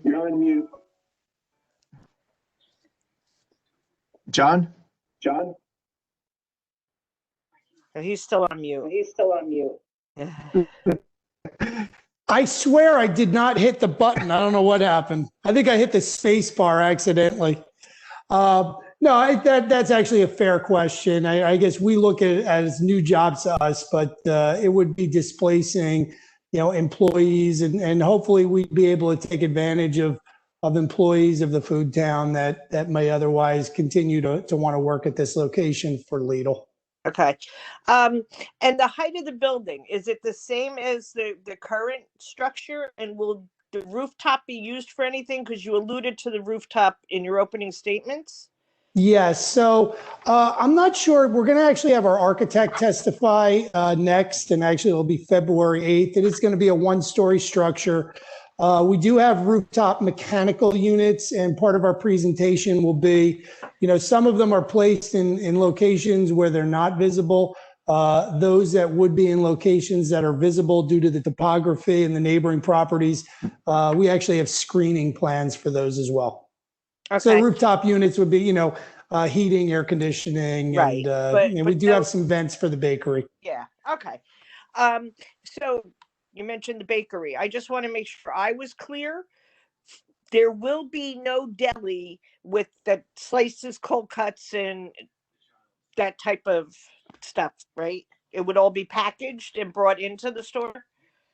Yeah, you know what? I'm going to defer. Mr. Sandilands is still on, and I see he's muted right now, but I'll ask Matt to just take that question. Hi, yeah, there will be no cutting of the meats in the actual store. It will be packaged from another location. Okay, thank you. And then the hot topic seemed to be tonight is the traffic. As a resident of Parsippany my entire life, and somebody who grew up on Crescent Drive, and now currently lives in Hiawatha, I can tell you the traffic patterns over the years have gotten increasingly worse. Now, my concern is with that driveway entrance. I always said Crescent Drive, but I know it's another name. And so we're going to keep that, but that is going to be cars only, correct? And will it be going in and out and be able to make left end turns? Yes, it will be cars only and full movement. So entering, exiting, and only passenger cars. The delivery trucks will be coming in off North Beverwick. Okay. So for the board, I know at one point you were only allowed to make a right-hand turn out of that driveway to help alleviate traffic into that development. And also because of the ambulance being there, they wanted to limit the traffic because, God forbid, I mean, there's been accidents there quite a bit over the years. And I was wondering if it's taken if anybody's looked at the impact of the increased anticipated traffic, what that will do as far as the ambulance squad, because we don't want to get them hung up in any way, shape, or form. Just briefly for Claudine Terrace, Crescent Drive area, our traffic analysis showed we really didn't impact it a great deal. Out of that driveway, we're having, just looking at it, like less than 30 vehicles coming out of that location just based on our anticipated trip distribution. So I wouldn't anticipate it having any impact to beyond normal conditions, the emergency service center along that road. Okay. Now, the current configuration for the entrance and exit off of North Beverwick Road, had been changed, and I think Councilman DePero mentioned it, and I think one other gentleman. As I said, living here for as long as I have, the traffic on North Bedwick Road has gotten increasingly worse. And I know you checked on a Saturday. I would really recommend you looking at it on a weekday between 5 and 6, because trying to make a left out of that parking lot is nearly impossible. I can tell you sometimes I will make a right and go into the parking lot across the street and do a loop-de-loop to try and, or I'll go out Crescent Drive to go up to the traffic light. It's that bad, guys. Yeah, we did look at PM just to kind of close that loop, but the Saturday just happened to represent the worst case scenario. So I spoke on that a little bit more, but we did study both the weekday PM volume and Saturday midday volumes. Because I'm finding it hard to believe that Saturday is worse than that weekday, because you got everybody coming in off of 46 going home to Montville. So, okay. The rooftop floating terrace traffic. Okay, so are products for this store being sourced locally? And is it just groceries, or because I've looked at your ads and they've had toys, clothing? Yeah, we do source some products locally, and as far as other products beyond grocery, there are sections that have a hodgepodge of items that are interchanged every so often with different stuff. Okay. And the Food Town currently runs a senior citizen discount on Wednesdays.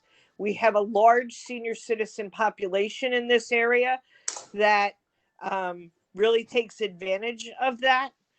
Just want to put that out there for you guys from a marketing standpoint, because I can tell you that parking lot is absolutely full on a Wednesday, especially in the morning hours.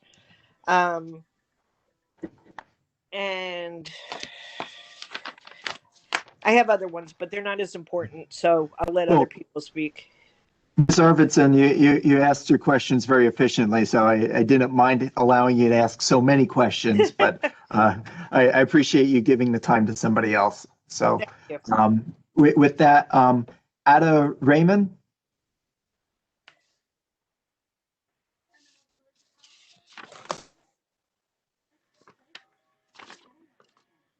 Is there ATTA, last name REHMAN?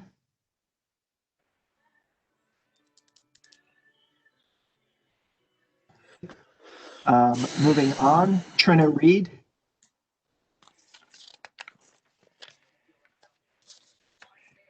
Ms. Reed? Yes, can you hear me? Yes, I can. I just want to say first that when you say 2 businesses, it's actually 3 businesses that takes up that space. It's the Food Town, a pharmacy, and the restaurant.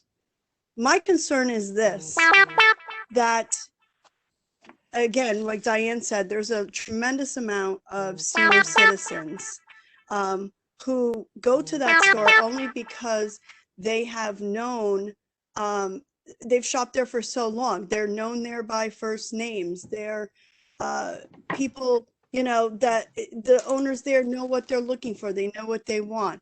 So it's a little kind of place for them to go. And seniors, I do know, have a tendency not to go to, you know, these big stores. Also, the pharmacy there, which is my pharmacy, I've been a customer of his for over 10 years.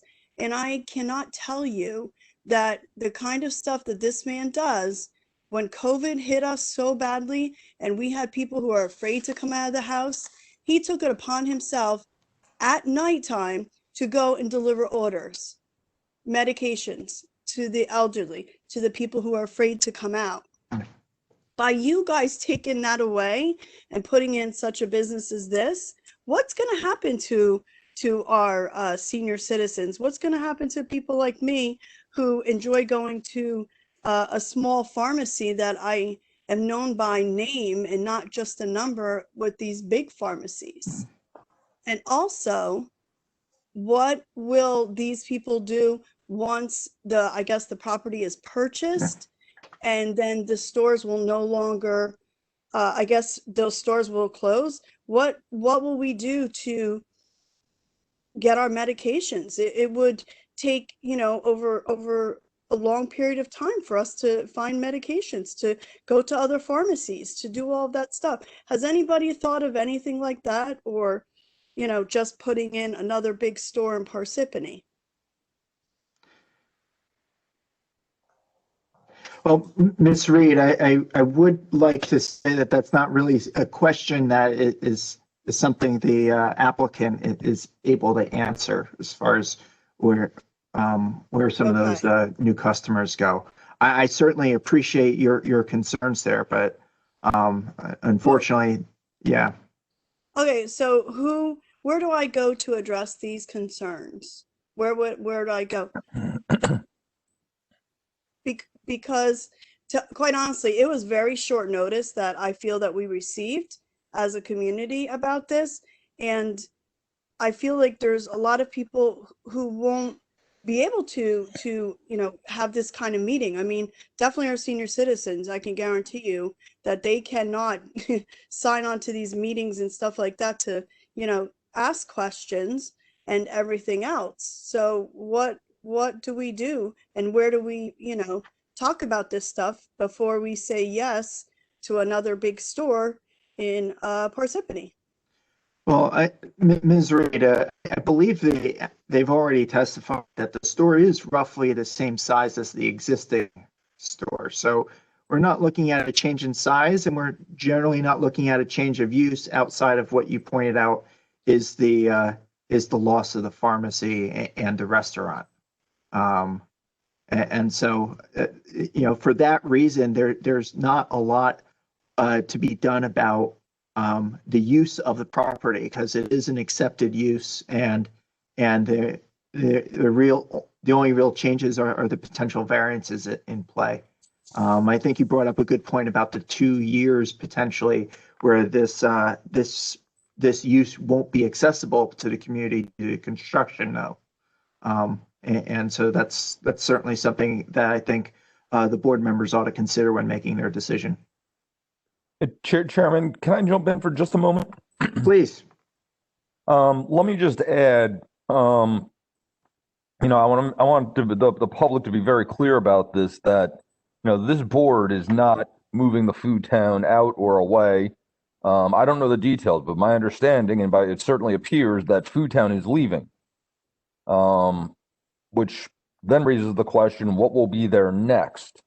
And, it could be high density housing. It could be a lot of things that are permitted there, that the property owner could seek to do. And we have before us a supermarket, which may not replace the food town in kind, but, it does seem preferable. I do sense that there's a strong sentiment in the community to keep a supermarket in that area. So I'll just add that. I'm just going to throw my own. Oh, go, Ms. Reed. No, I was just going to say that he had said that the food town had planned on leaving. To my knowledge, they were just as shocked as everybody else. They had no intentions of leaving.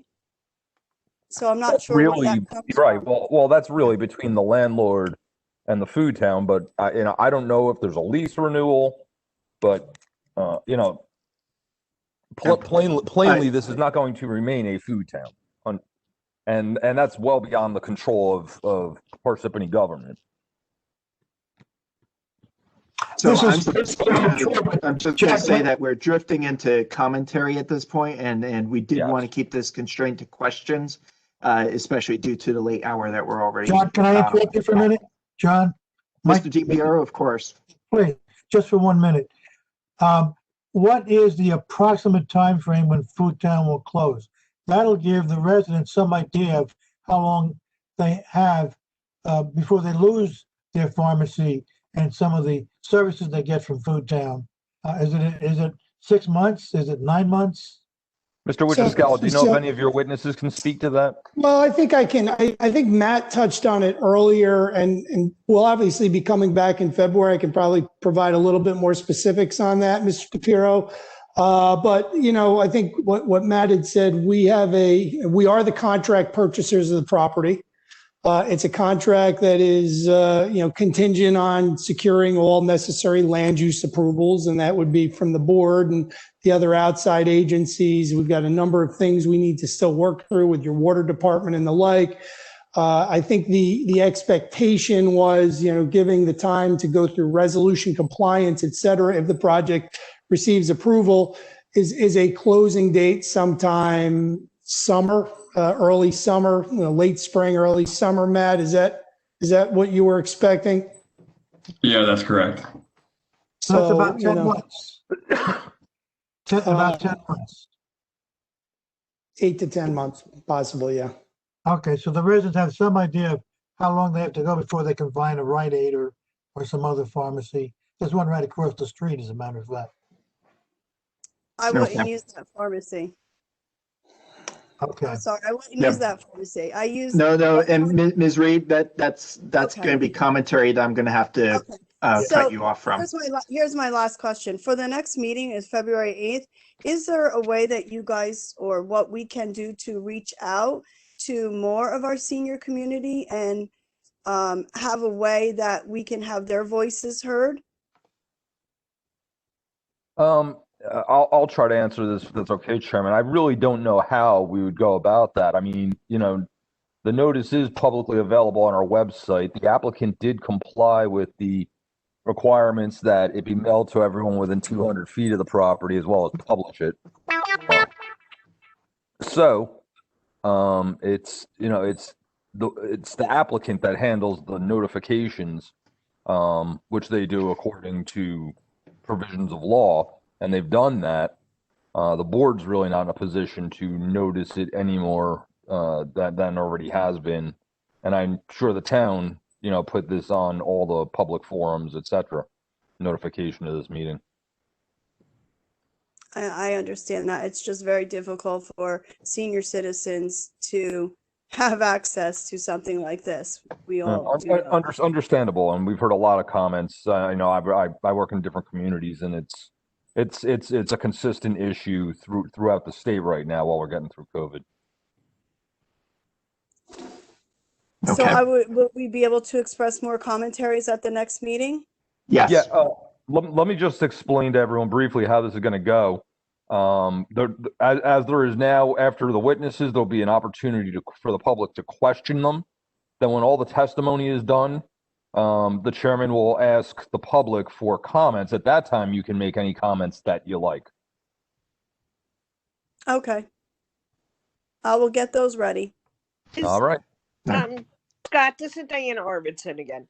Is there any way to provide the board comments or questions that we have ahead of time that maybe you would be able to preemptively answer during the testimony and alleviate some of the commentary? Yes.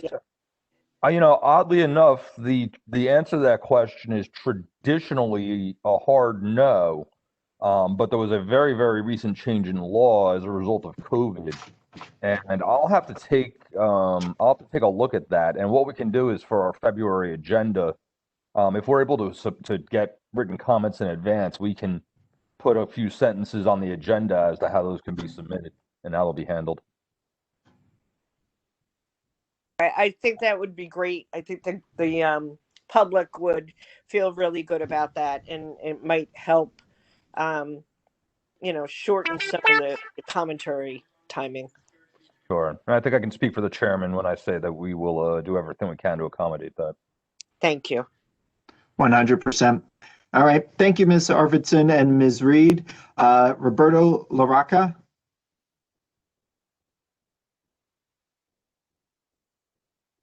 Roberto.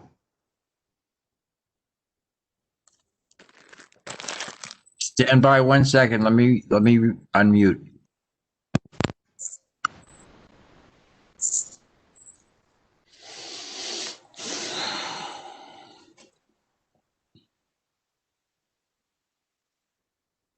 Hello. Hello, Roberto. Hi, can you hear me? Yes, we can. Okay. I'd like to ask the board, where do you get the information that the food town is closing up? Can you give me that answer, please? That was not presented by any of the board members. Mr. Carlson, is that something that you spoke to? I think you have the wrong information. The lady was right before. We had no idea that this was going on. Okay. I don't want to speak bad about any business because that's not my job. But what you're doing here is you're replacing a supermarket town, and the seniors specifically. When COVID hit us very hard, we were here for them. We took orders by hand so we can bring them to their homes because they can't use computers. Mr. LaRocca, I need you to keep your comments for next time and focus on questions. Okay, the question is, where did you get the information? I never got an answer on that. Because you made a specific statement that the store was closing and no longer a food town. Last I looked, I had almost 3 years left on the lease.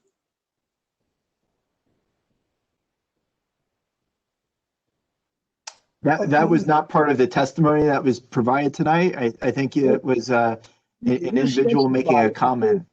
Excuse me, you testified that the store's closing. You did that, not me. I did not. Someone in that board just said the store was closing no matter what. You want to read back? Remember, made that comment. I'm sorry. I'm sorry. That was me, Scott Carlson, and that's not exactly what I'd said. I'd said it's fairly apparent to me that the use is going to change here. I mean, the property is going to change hands. It's coming under new ownership. And Mr. Carlson, my client does have this property under contract to purchase. Okay, you as can I have stated earlier. But you don't have a lease agreement with me, or you didn't call up or anybody. I have no idea what you're doing with that. You're just going to throw me out, or how is that done?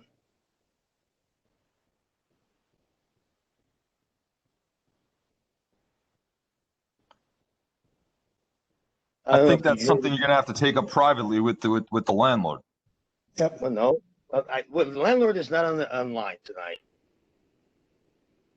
I believe that is a conversation that is between Lisi and the landlord.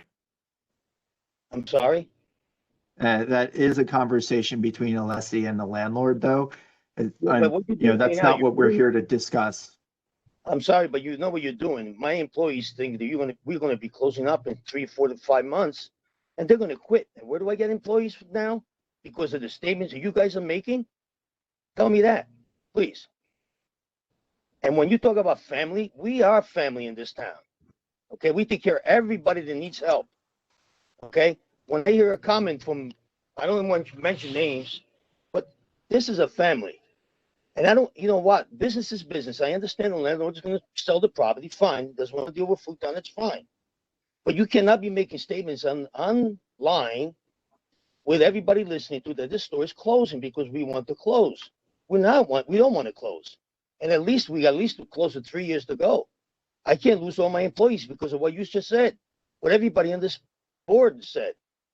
It's crazy. Just think about it. Go back and read and see what you said. What you said is totally wrong. It's bull. Now I'm going to tell you something about the supermarket that may be coming here. They're a generic company. They do a really good job. They make a lot of money. They don't cut fresh meat.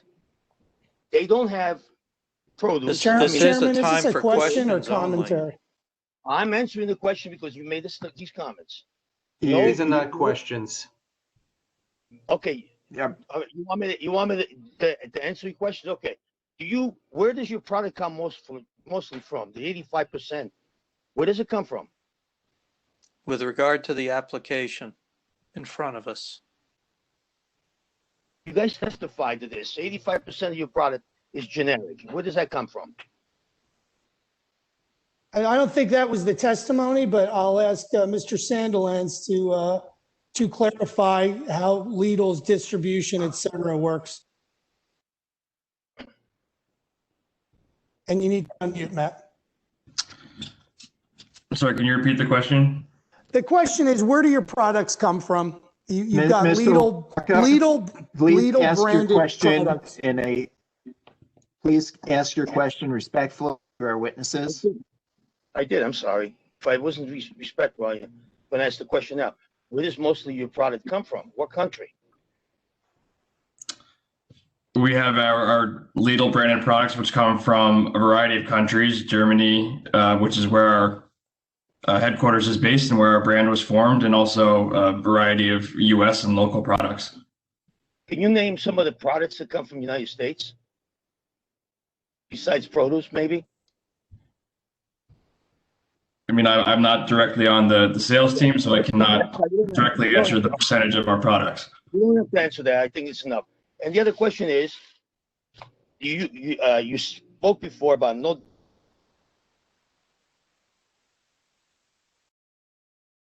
Hello, Mr. LaRocca? I can't hear you anymore.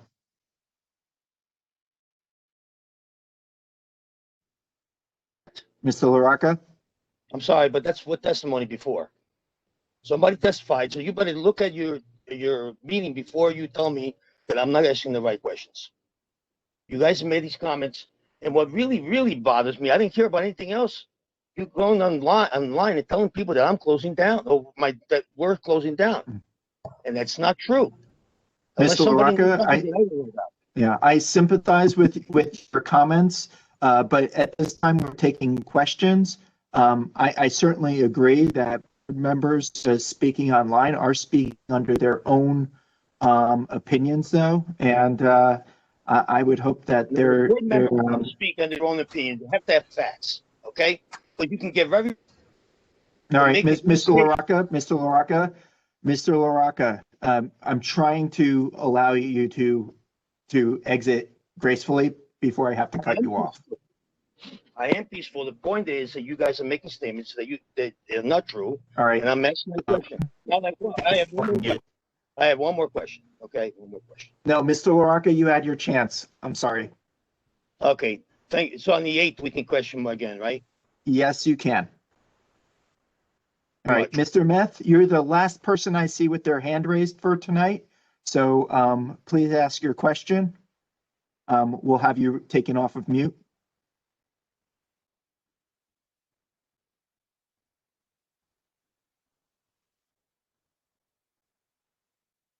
There we are. Hi. So I can hear you.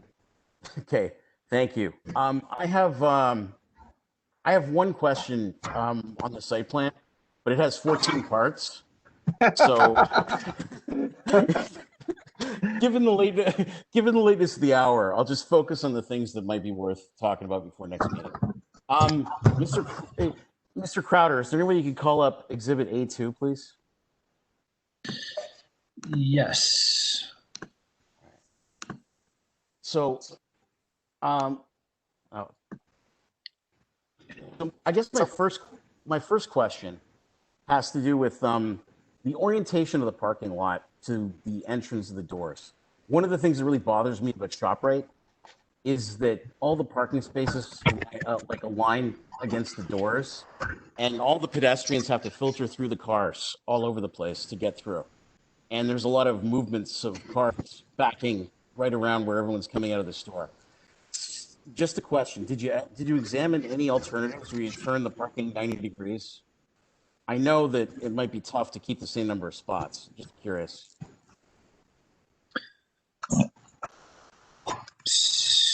Okay, I'm not on mute. Yes, I mean, certainly as you look at an ideal parking layout, your parking bays want to be perpendicular to the way a pedestrian is coming out of the store in the ideal situation. But given layout, lot geometry, certainly maximizing the efficiency of concentrating spaces customer convenience wise to the front of that entry, that was certainly a focal point. But with also consideration to what I had addressed a little bit earlier, providing some opportunities for the ability to navigate through those long parallel parking double bays, if you have a shopping cart use without having to, go through, between two parked cars. Yeah, if you could, that would be helpful. I guess the next question is the site triangle drawn right in front of the stop bar? It's hard to see. I zoomed in earlier. Yes, it is. Because like normally the viewing position, wouldn't that be 8 feet back from the stop bar where the car is intended to stop? Yeah, we generally extrude also so we check a lot of scenarios, the position of the stop bar, but also the extruded curb line. So you would stop at the stop bar, but you would inch forward with your vehicle. So we're generally taking about a 4.5 foot offset from the curb line for the purposes of that site triangle. Is there any way you could show what it is, just to show that, to make sure that nothing you put on the site interferes with it? And one other thing I'm particularly interested in, or wouldn't mind if you could lay out, given that you are asking for a variance for the bottom of the sign, I believe you testified to 5 feet 7 inches. Correct. Could you do some calculations to verify that when the truck leaves, that it doesn't lose visibility of the sidewalk? Because the truck viewing eye height is usually 7.6 feet above pavement. And I'm just concerned about truck not being able to see a jogger or somebody walking down the street. So, I mean, it seems like you have lots of room to move the sign if you need to, from what I can see. Yeah, no problem. We've checked the site triangle heights, depicted them on the plan, certainly with a focal point of the pedestrian crosswalk, position of the stop bar, and engineering controls to make sure that those checks are in place. And then certainly the location of that sign 15 foot back from the right-of-way line was to provide that clear line of sight, both for a truck vehicle and or a passenger car at that intersection. Okay. The only two other things I'm going to ask you. Number one, if anything you can do, I know you're going to rework the queuing and stacking, but I can tell you that if 2 left-turning vehicles block traffic from being able to make a right, this site is going to congest frequently. I would suggest opening up that right turn as soon as you can. And the only other thing is, if you could, if there's any way to provide pedestrian access to the park, that would be very useful, because that park connects to a whole lot of neighborhoods, which means people have the option to walk instead of driving, which may help with your need for a parking variance. That's all I have for tonight. Thank you. Oh, I appreciate your questions tonight. Very, very helpful and very informative. I'm sure you've inspired some questions from the board members also. I appreciate it. As did questions from other residents. So thank you very much. At this point, we've identified a date of February 8th to adjourn to, and I'll accept the motion for adjournment. It's actually a motion. Is that, hold on. A motion? I'm sorry. It's actually a motion to carry the application to February 8th without further notice to the public. So let me just say to the public, you will not receive another notice by mail of this date. So write it down. Date's February 8th, 7:30. And Mr. Carlson, might I just ask, and maybe it's a question for Nora, for the members of the public, they logged on to a specific WebEx invite for tonight. Will that change? So will the public have to go to the town website, or will it be the same? It will change. A new link will go out.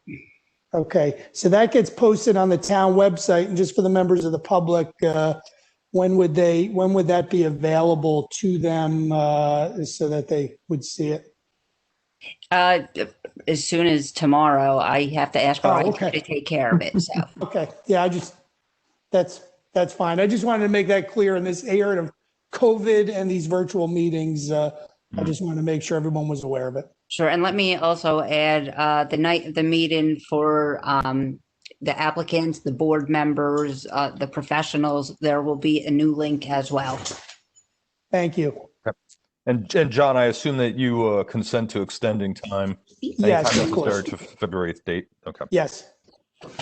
Hi, this is Diana Orbitson again. Can I ask? No, we're not to the public at this time.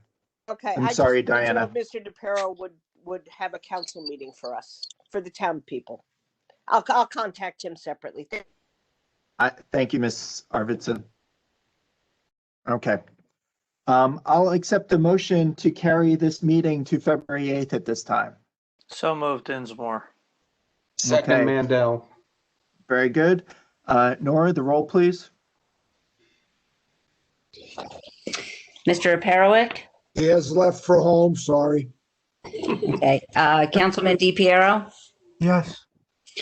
Mr. Dinsmore? Yes. Mr. Forgieri? Yes. Ms. Hernandez? Yes. Mr. Mendel? Yes. Mr. Mealy? Yes. Chairman Von Aiken? Yes. Okay, thank you very much, everybody. Have a great holiday season, and we'll see you in February. See you All then. right. Thank you. See you then. Where are we going to have a hearing for the ordinance that the Township Council referred to the planning board? Yes, Yes. that's correct. Wasn't that supposed to be tonight? Yes. That's what we're planning on doing right now, if you've got the teeth for it.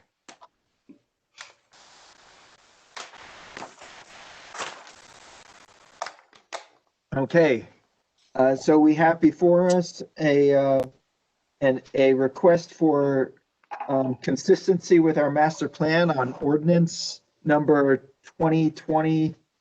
I'm looking for the rest of this. Hash mark, hash mark. Yes. Okay. Scott, could you walk me through our obligation here, because I am unclear. It's been a little while. All right. Let me explain what's going on here. This is a revisit of the district of 1515. Some of you know it as the Stanberry project. There was a redevelopment plan put in place and redevelopment ordinance for the property. Since then, COVID happened. It seems that perhaps market conditions or something related to COVID has changed the developer's project. So the town council had to adopt a new ordinance, redevelopment ordinance for the property. That's now here before us on master plan consistency. And I'll just remind the board, I know we've all been through it, but what we're looking for here is a vote yes or no as to whether or not what is proposed is consistent with the master plan. And with that, Mr. Chairman, I would recommend you let Susan Favate fill this in. All right. Yeah. I will go with that recommendation. Please, Ms. Favate.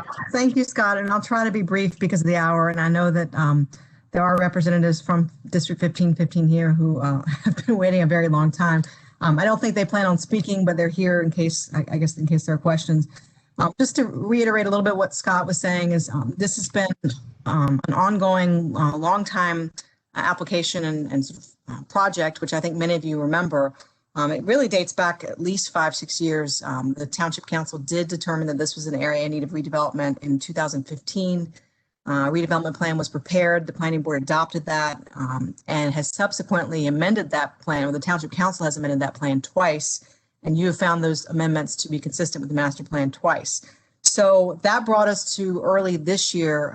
The applicant did submit a site plan application. It was declared complete in February. Everything was ready to go in March, and then COVID happened.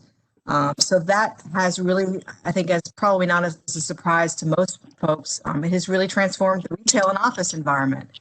It is a completely different place than it was, 8 or 9 months ago.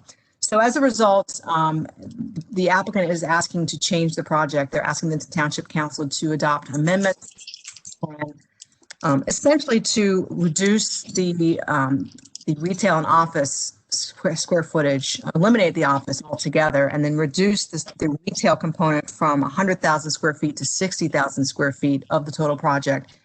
And then on the flip side of that would be increasing the residential component of the project. And this is something that the Township Council has been talking to them about, and then even before that, the township professionals were talking about.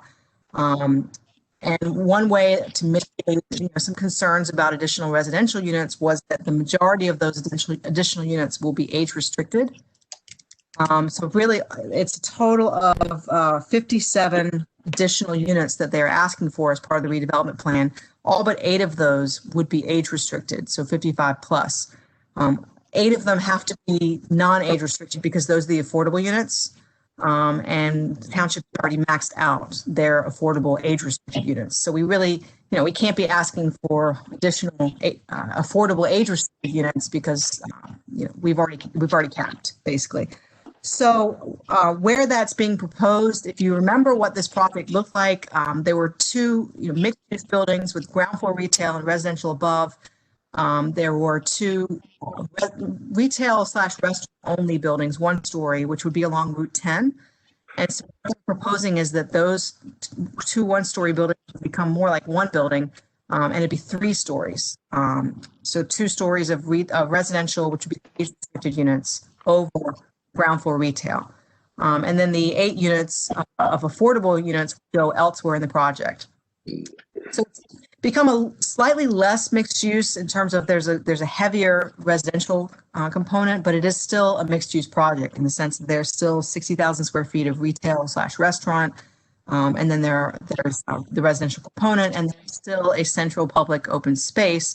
They've asked for some adjustments to that to make things work. It largely serves the same function. It's similarly done in size. So our sense was that it was really not that different, slightly reconfigured. So I think without going into a ton of details, the other piece that changes a little bit is the phasing. Again, because of the market conditions where retail and office, anything that's basically not residential right now is very tough to get financing for, to get off the ground. So they're asking if the all residential building basically go first, which is a little bit flipped from how it was. So that would, under the amendments, be going first in phase 1. Phase 2 would be the mixed use building that sort of fronts that open space area, as well as the buildings along Route 10 that would not have age restricted units above them. So we've kind of reversed the phasing. The infrastructure improvements, which you may recall, there was some to the driveway interchange and a number of other infrastructure improvements. Those are still all in place, and the timing for those would be comparable to what was previously approved as part of the redevelopment plan. So we put out a memo, which because it's 11:20. I don't want to go through every item, but there were about 10 items which really summarize the requested changes to the redevelopment plan. Most of those were to facilitate the slightly changed development. A couple of them were actually just cleanup items that, because we're in there making changes, it's an opportunity to kind of fix a couple things. Like, for example, removing hotels as a permitted use here. There are no hotels envisioned. There is a hotel, it would be on the Hanover side. That's not under this board's jurisdiction. Removing drive-throughs as a permitted use. I don't think anybody really wants to see that here. So things like that, we're taking the opportunity to fix. So I'm happy to answer questions if there are questions on the specific changes, but I think to echo Scott's guidance to you, it's really about consistency with the master plan. And we've gone through the applicable goals from the recently adopted 2020 plan, which maybe I'll take a pause where I keep talking about the master plan goals and ask if there are any questions. Everybody wants to go home or get off the computer. Susan, unfortunately, I'm not looking to get off very quickly. I'm sorry to say, because I have serious concerns about this. First off, I guess, is will there be a new site plan required? Yes. Okay. Whether it's a completely new site plan or an amendment, that it's nomenclature, but they will be coming to you with all new plans. All right.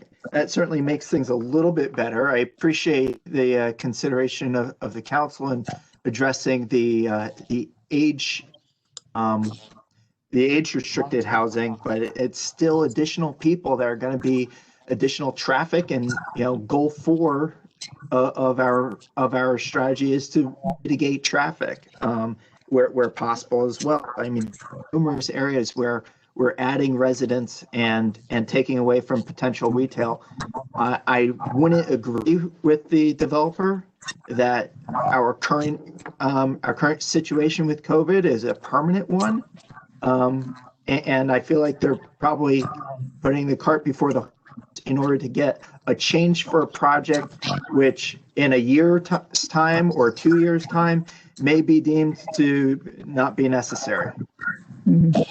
I hear your concerns, Chairman, and I can say that they've been shared by others. But I will say that, not being a real estate finance expert, the window for when a lot of these things have to be decided is not a year and a half, or 2 years out. It's now. And so in terms of getting the actual financing from the bank, it's the present tense that matters for them. And so I think that's what they're facing. Now, it's not to say that if market conditions improve and the picture is completely different in a year, then they might not be able to come back and ask for some additional tweaks. They're free to do that. Susan, can I point out something here? Yes. Affordable housing is part of the issue. And we have an agreement with the courts. And the affordable housing units in this development are part of the township's obligation to the courts. Yeah. So if we were to deny this for some reason, then we have to find some place in Parsippany, other than here, to build 400 apartments to still meet our affordable housing obligation. John, I don't think you want to pick out a spot in Parsippany next to your neighborhood or anybody else's. This one is not impacting on any residential area in town. And it will have access from Dryden Way. And we have to keep track that this is also affordable housing, that the township has to meet this commitment. Yeah, thank you, Councilman. That's an excellent point. John, I think you're muted. Thank you. I appreciate that point. I did consider it, and I guess the area where I had a question was because this plan has already been approved as it is, what is our obligation to change in terms of still meeting the requirements of the affordable housing? Because we've approved the plan, it's not Parsippany that's looking to change. It's the developer. The developer, I think the short answer. Go ahead, Councilman. Go ahead. Since COVID hit, and you see a lot of restaurants and stores closing or hanging on by their fingernails at this point in time, all of the stores, retail, that had committed to rent space in this development have backed away because of the pandemic and what the future holds in the next year or two. So they no longer have the financial backing they had before. So if they don't find some other way to fund, and they have, build the apartments first, change the apartments to phase 1, okay, and the retail to phase 2, they have more time to find lessees for the retail, but they can still move forward with the project, doing the apartments first and get financial backing for that. That also gives them the money they need to build the access from Dryden Way. Mm-hmm. Yeah, and I'll just also note that the first phase in that first building that they're looking to build, which previously was a mixed use building and now would be all residential, it's actually 10 fewer units and it's a 1 story less than originally contemplated. So at least in phase 1, the impact is less. Then phase 2 brings on the remaining residential units, including the additional mostly age restricted units as well as the retail. So I think the councilman made an excellent point about, really the timing. It buys them a little bit of time. And I think, John, to your point about this isn't something that the township changed, what responsibility do we have? It's a very unique situation with COVID and it has changed significantly. And I'm not sure how a court would view it. I'm not sure I want to take that risk. Whether it would be viewed as if the township says no, have you met your obligation because you said yes before? I would not suggest pushing that envelope. Because I don't have high expectations that the court would look favorably on it. Are there any other questions about the requested changes to the redevelopment plan? And then I could go through the master plan goals. Susan, I was having trouble unmuting. I just wanted to tack on to that. First of all, brilliant legal analysis. Thank you for that. Secondly, let me just add that we do have a continuing obligation to cooperate with the developer in a reasonable manner to accomplish the goals of the settlement. So. Mm-hmm. Mm-hmm. Scott, I think those are the key words. Reasonably cooperate. Yeah. Sad to say. Am I not reasonable? Can I not be reasonable? John, I agree with you. I don't want to see that traffic, but. Yeah.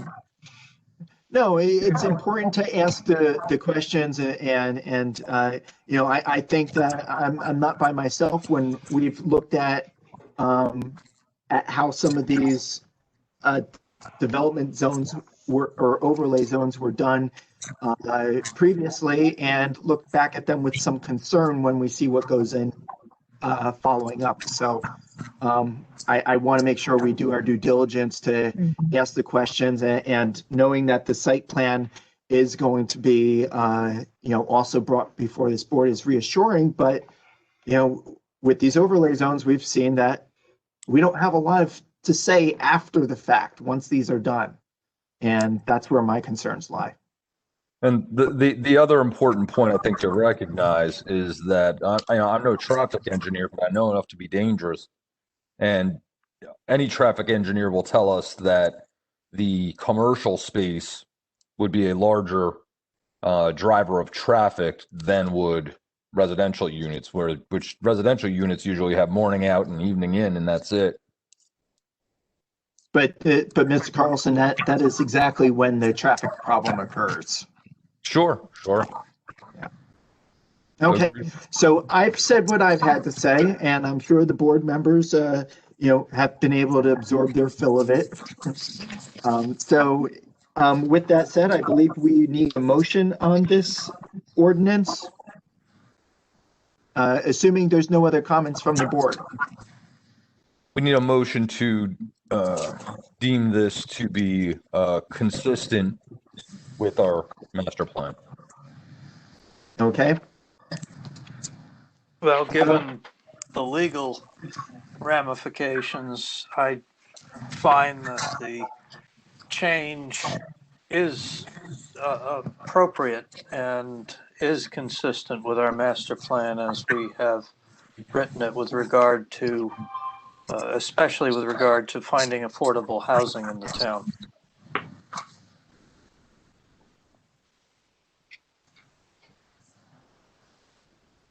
Okay. So moved. Well, so were there any? I wasn't sure if that was a comment or a little bit of both. It's Second, late, I was Mandel. combining things. Yeah. So is that a motion to find this ordinance consistent with our master plan, Mr. Ginsborg? Yes, that's what I did. Okay. And I think you Mr. had a Mandel? second. Yes. Mr. Mandel, did you second? Yes, I did. Okay. Nora, please take the vote. DiPiero, Yes. Dinsmore, Yes. Ruggieri, Yes. Hernandez, Yes. Yes. Mandel, Yes. Mealy, Yes. Von Aiken. No.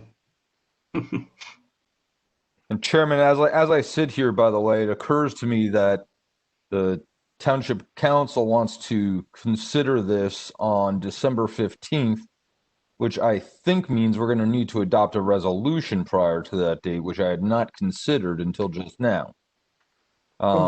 So check your email. I might have to drive Nora nuts as usual, but we might have to have another 2-minute special meeting. On the 14th, would that be? On this.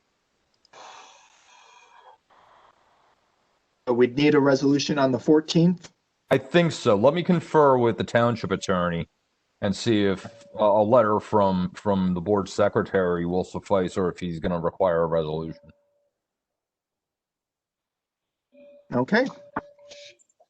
John, I just want to confirm your vote was no? That's correct. Okay. I'll stand on my island. That's okay. Okay, I believe we've accomplished all of the business for today. I would like to just point out, I want to hear more about some of the things that you as the board members are interested in around town and things that maybe we can start to look at to promote from our master plan and promote these things to the council as things we'd like to see happen, and see if maybe we can influence from the planning board to the council sometimes as appropriate. And so with that said, please, let me know what you're interested in, and we'll see what is worth bringing forward. I saw some hands go up, so I'll welcome to. Sustainable Jersey, that's all I'm saying. Parsippany Green Team. Okay. That's it in a nutshell. So Yeah, everybody I've can been partake. working with Judy a little bit on that, and there's a sustainability pledge that we need to look at and see how our master plan relates to that. So it's on the short list. Yeah. The other thing, And there's a lot of action items too in that whole initiative. Yeah. The other thing that Thank that you, Bruce everyone. actually, thanks, Judy. The other thing that Bruce actually raised a few weeks ago and asked me about was building height and what we can look at. And I think it's a question that I'm not going to keep this up. It's a question that's come up a lot in our recent subdivisions, for example. We have some ideas we've been working on a little bit, got busy with the actual business of the board. But Bruce, I didn't forget. And so we've done a little bit of work internally, and perhaps we could get it on an agenda in the new year once we've gotten through some of this backlog. Yeah. We've certainly been backlogged, so that takes some of these fun activities out of our purview. But Bruce, I know that that's an issue that has come up on several of our meetings. So thank you for bringing that up. I think it's definitely worth exploring. You're talking about increasing building height? I'm sure he means decreasing. No, sir.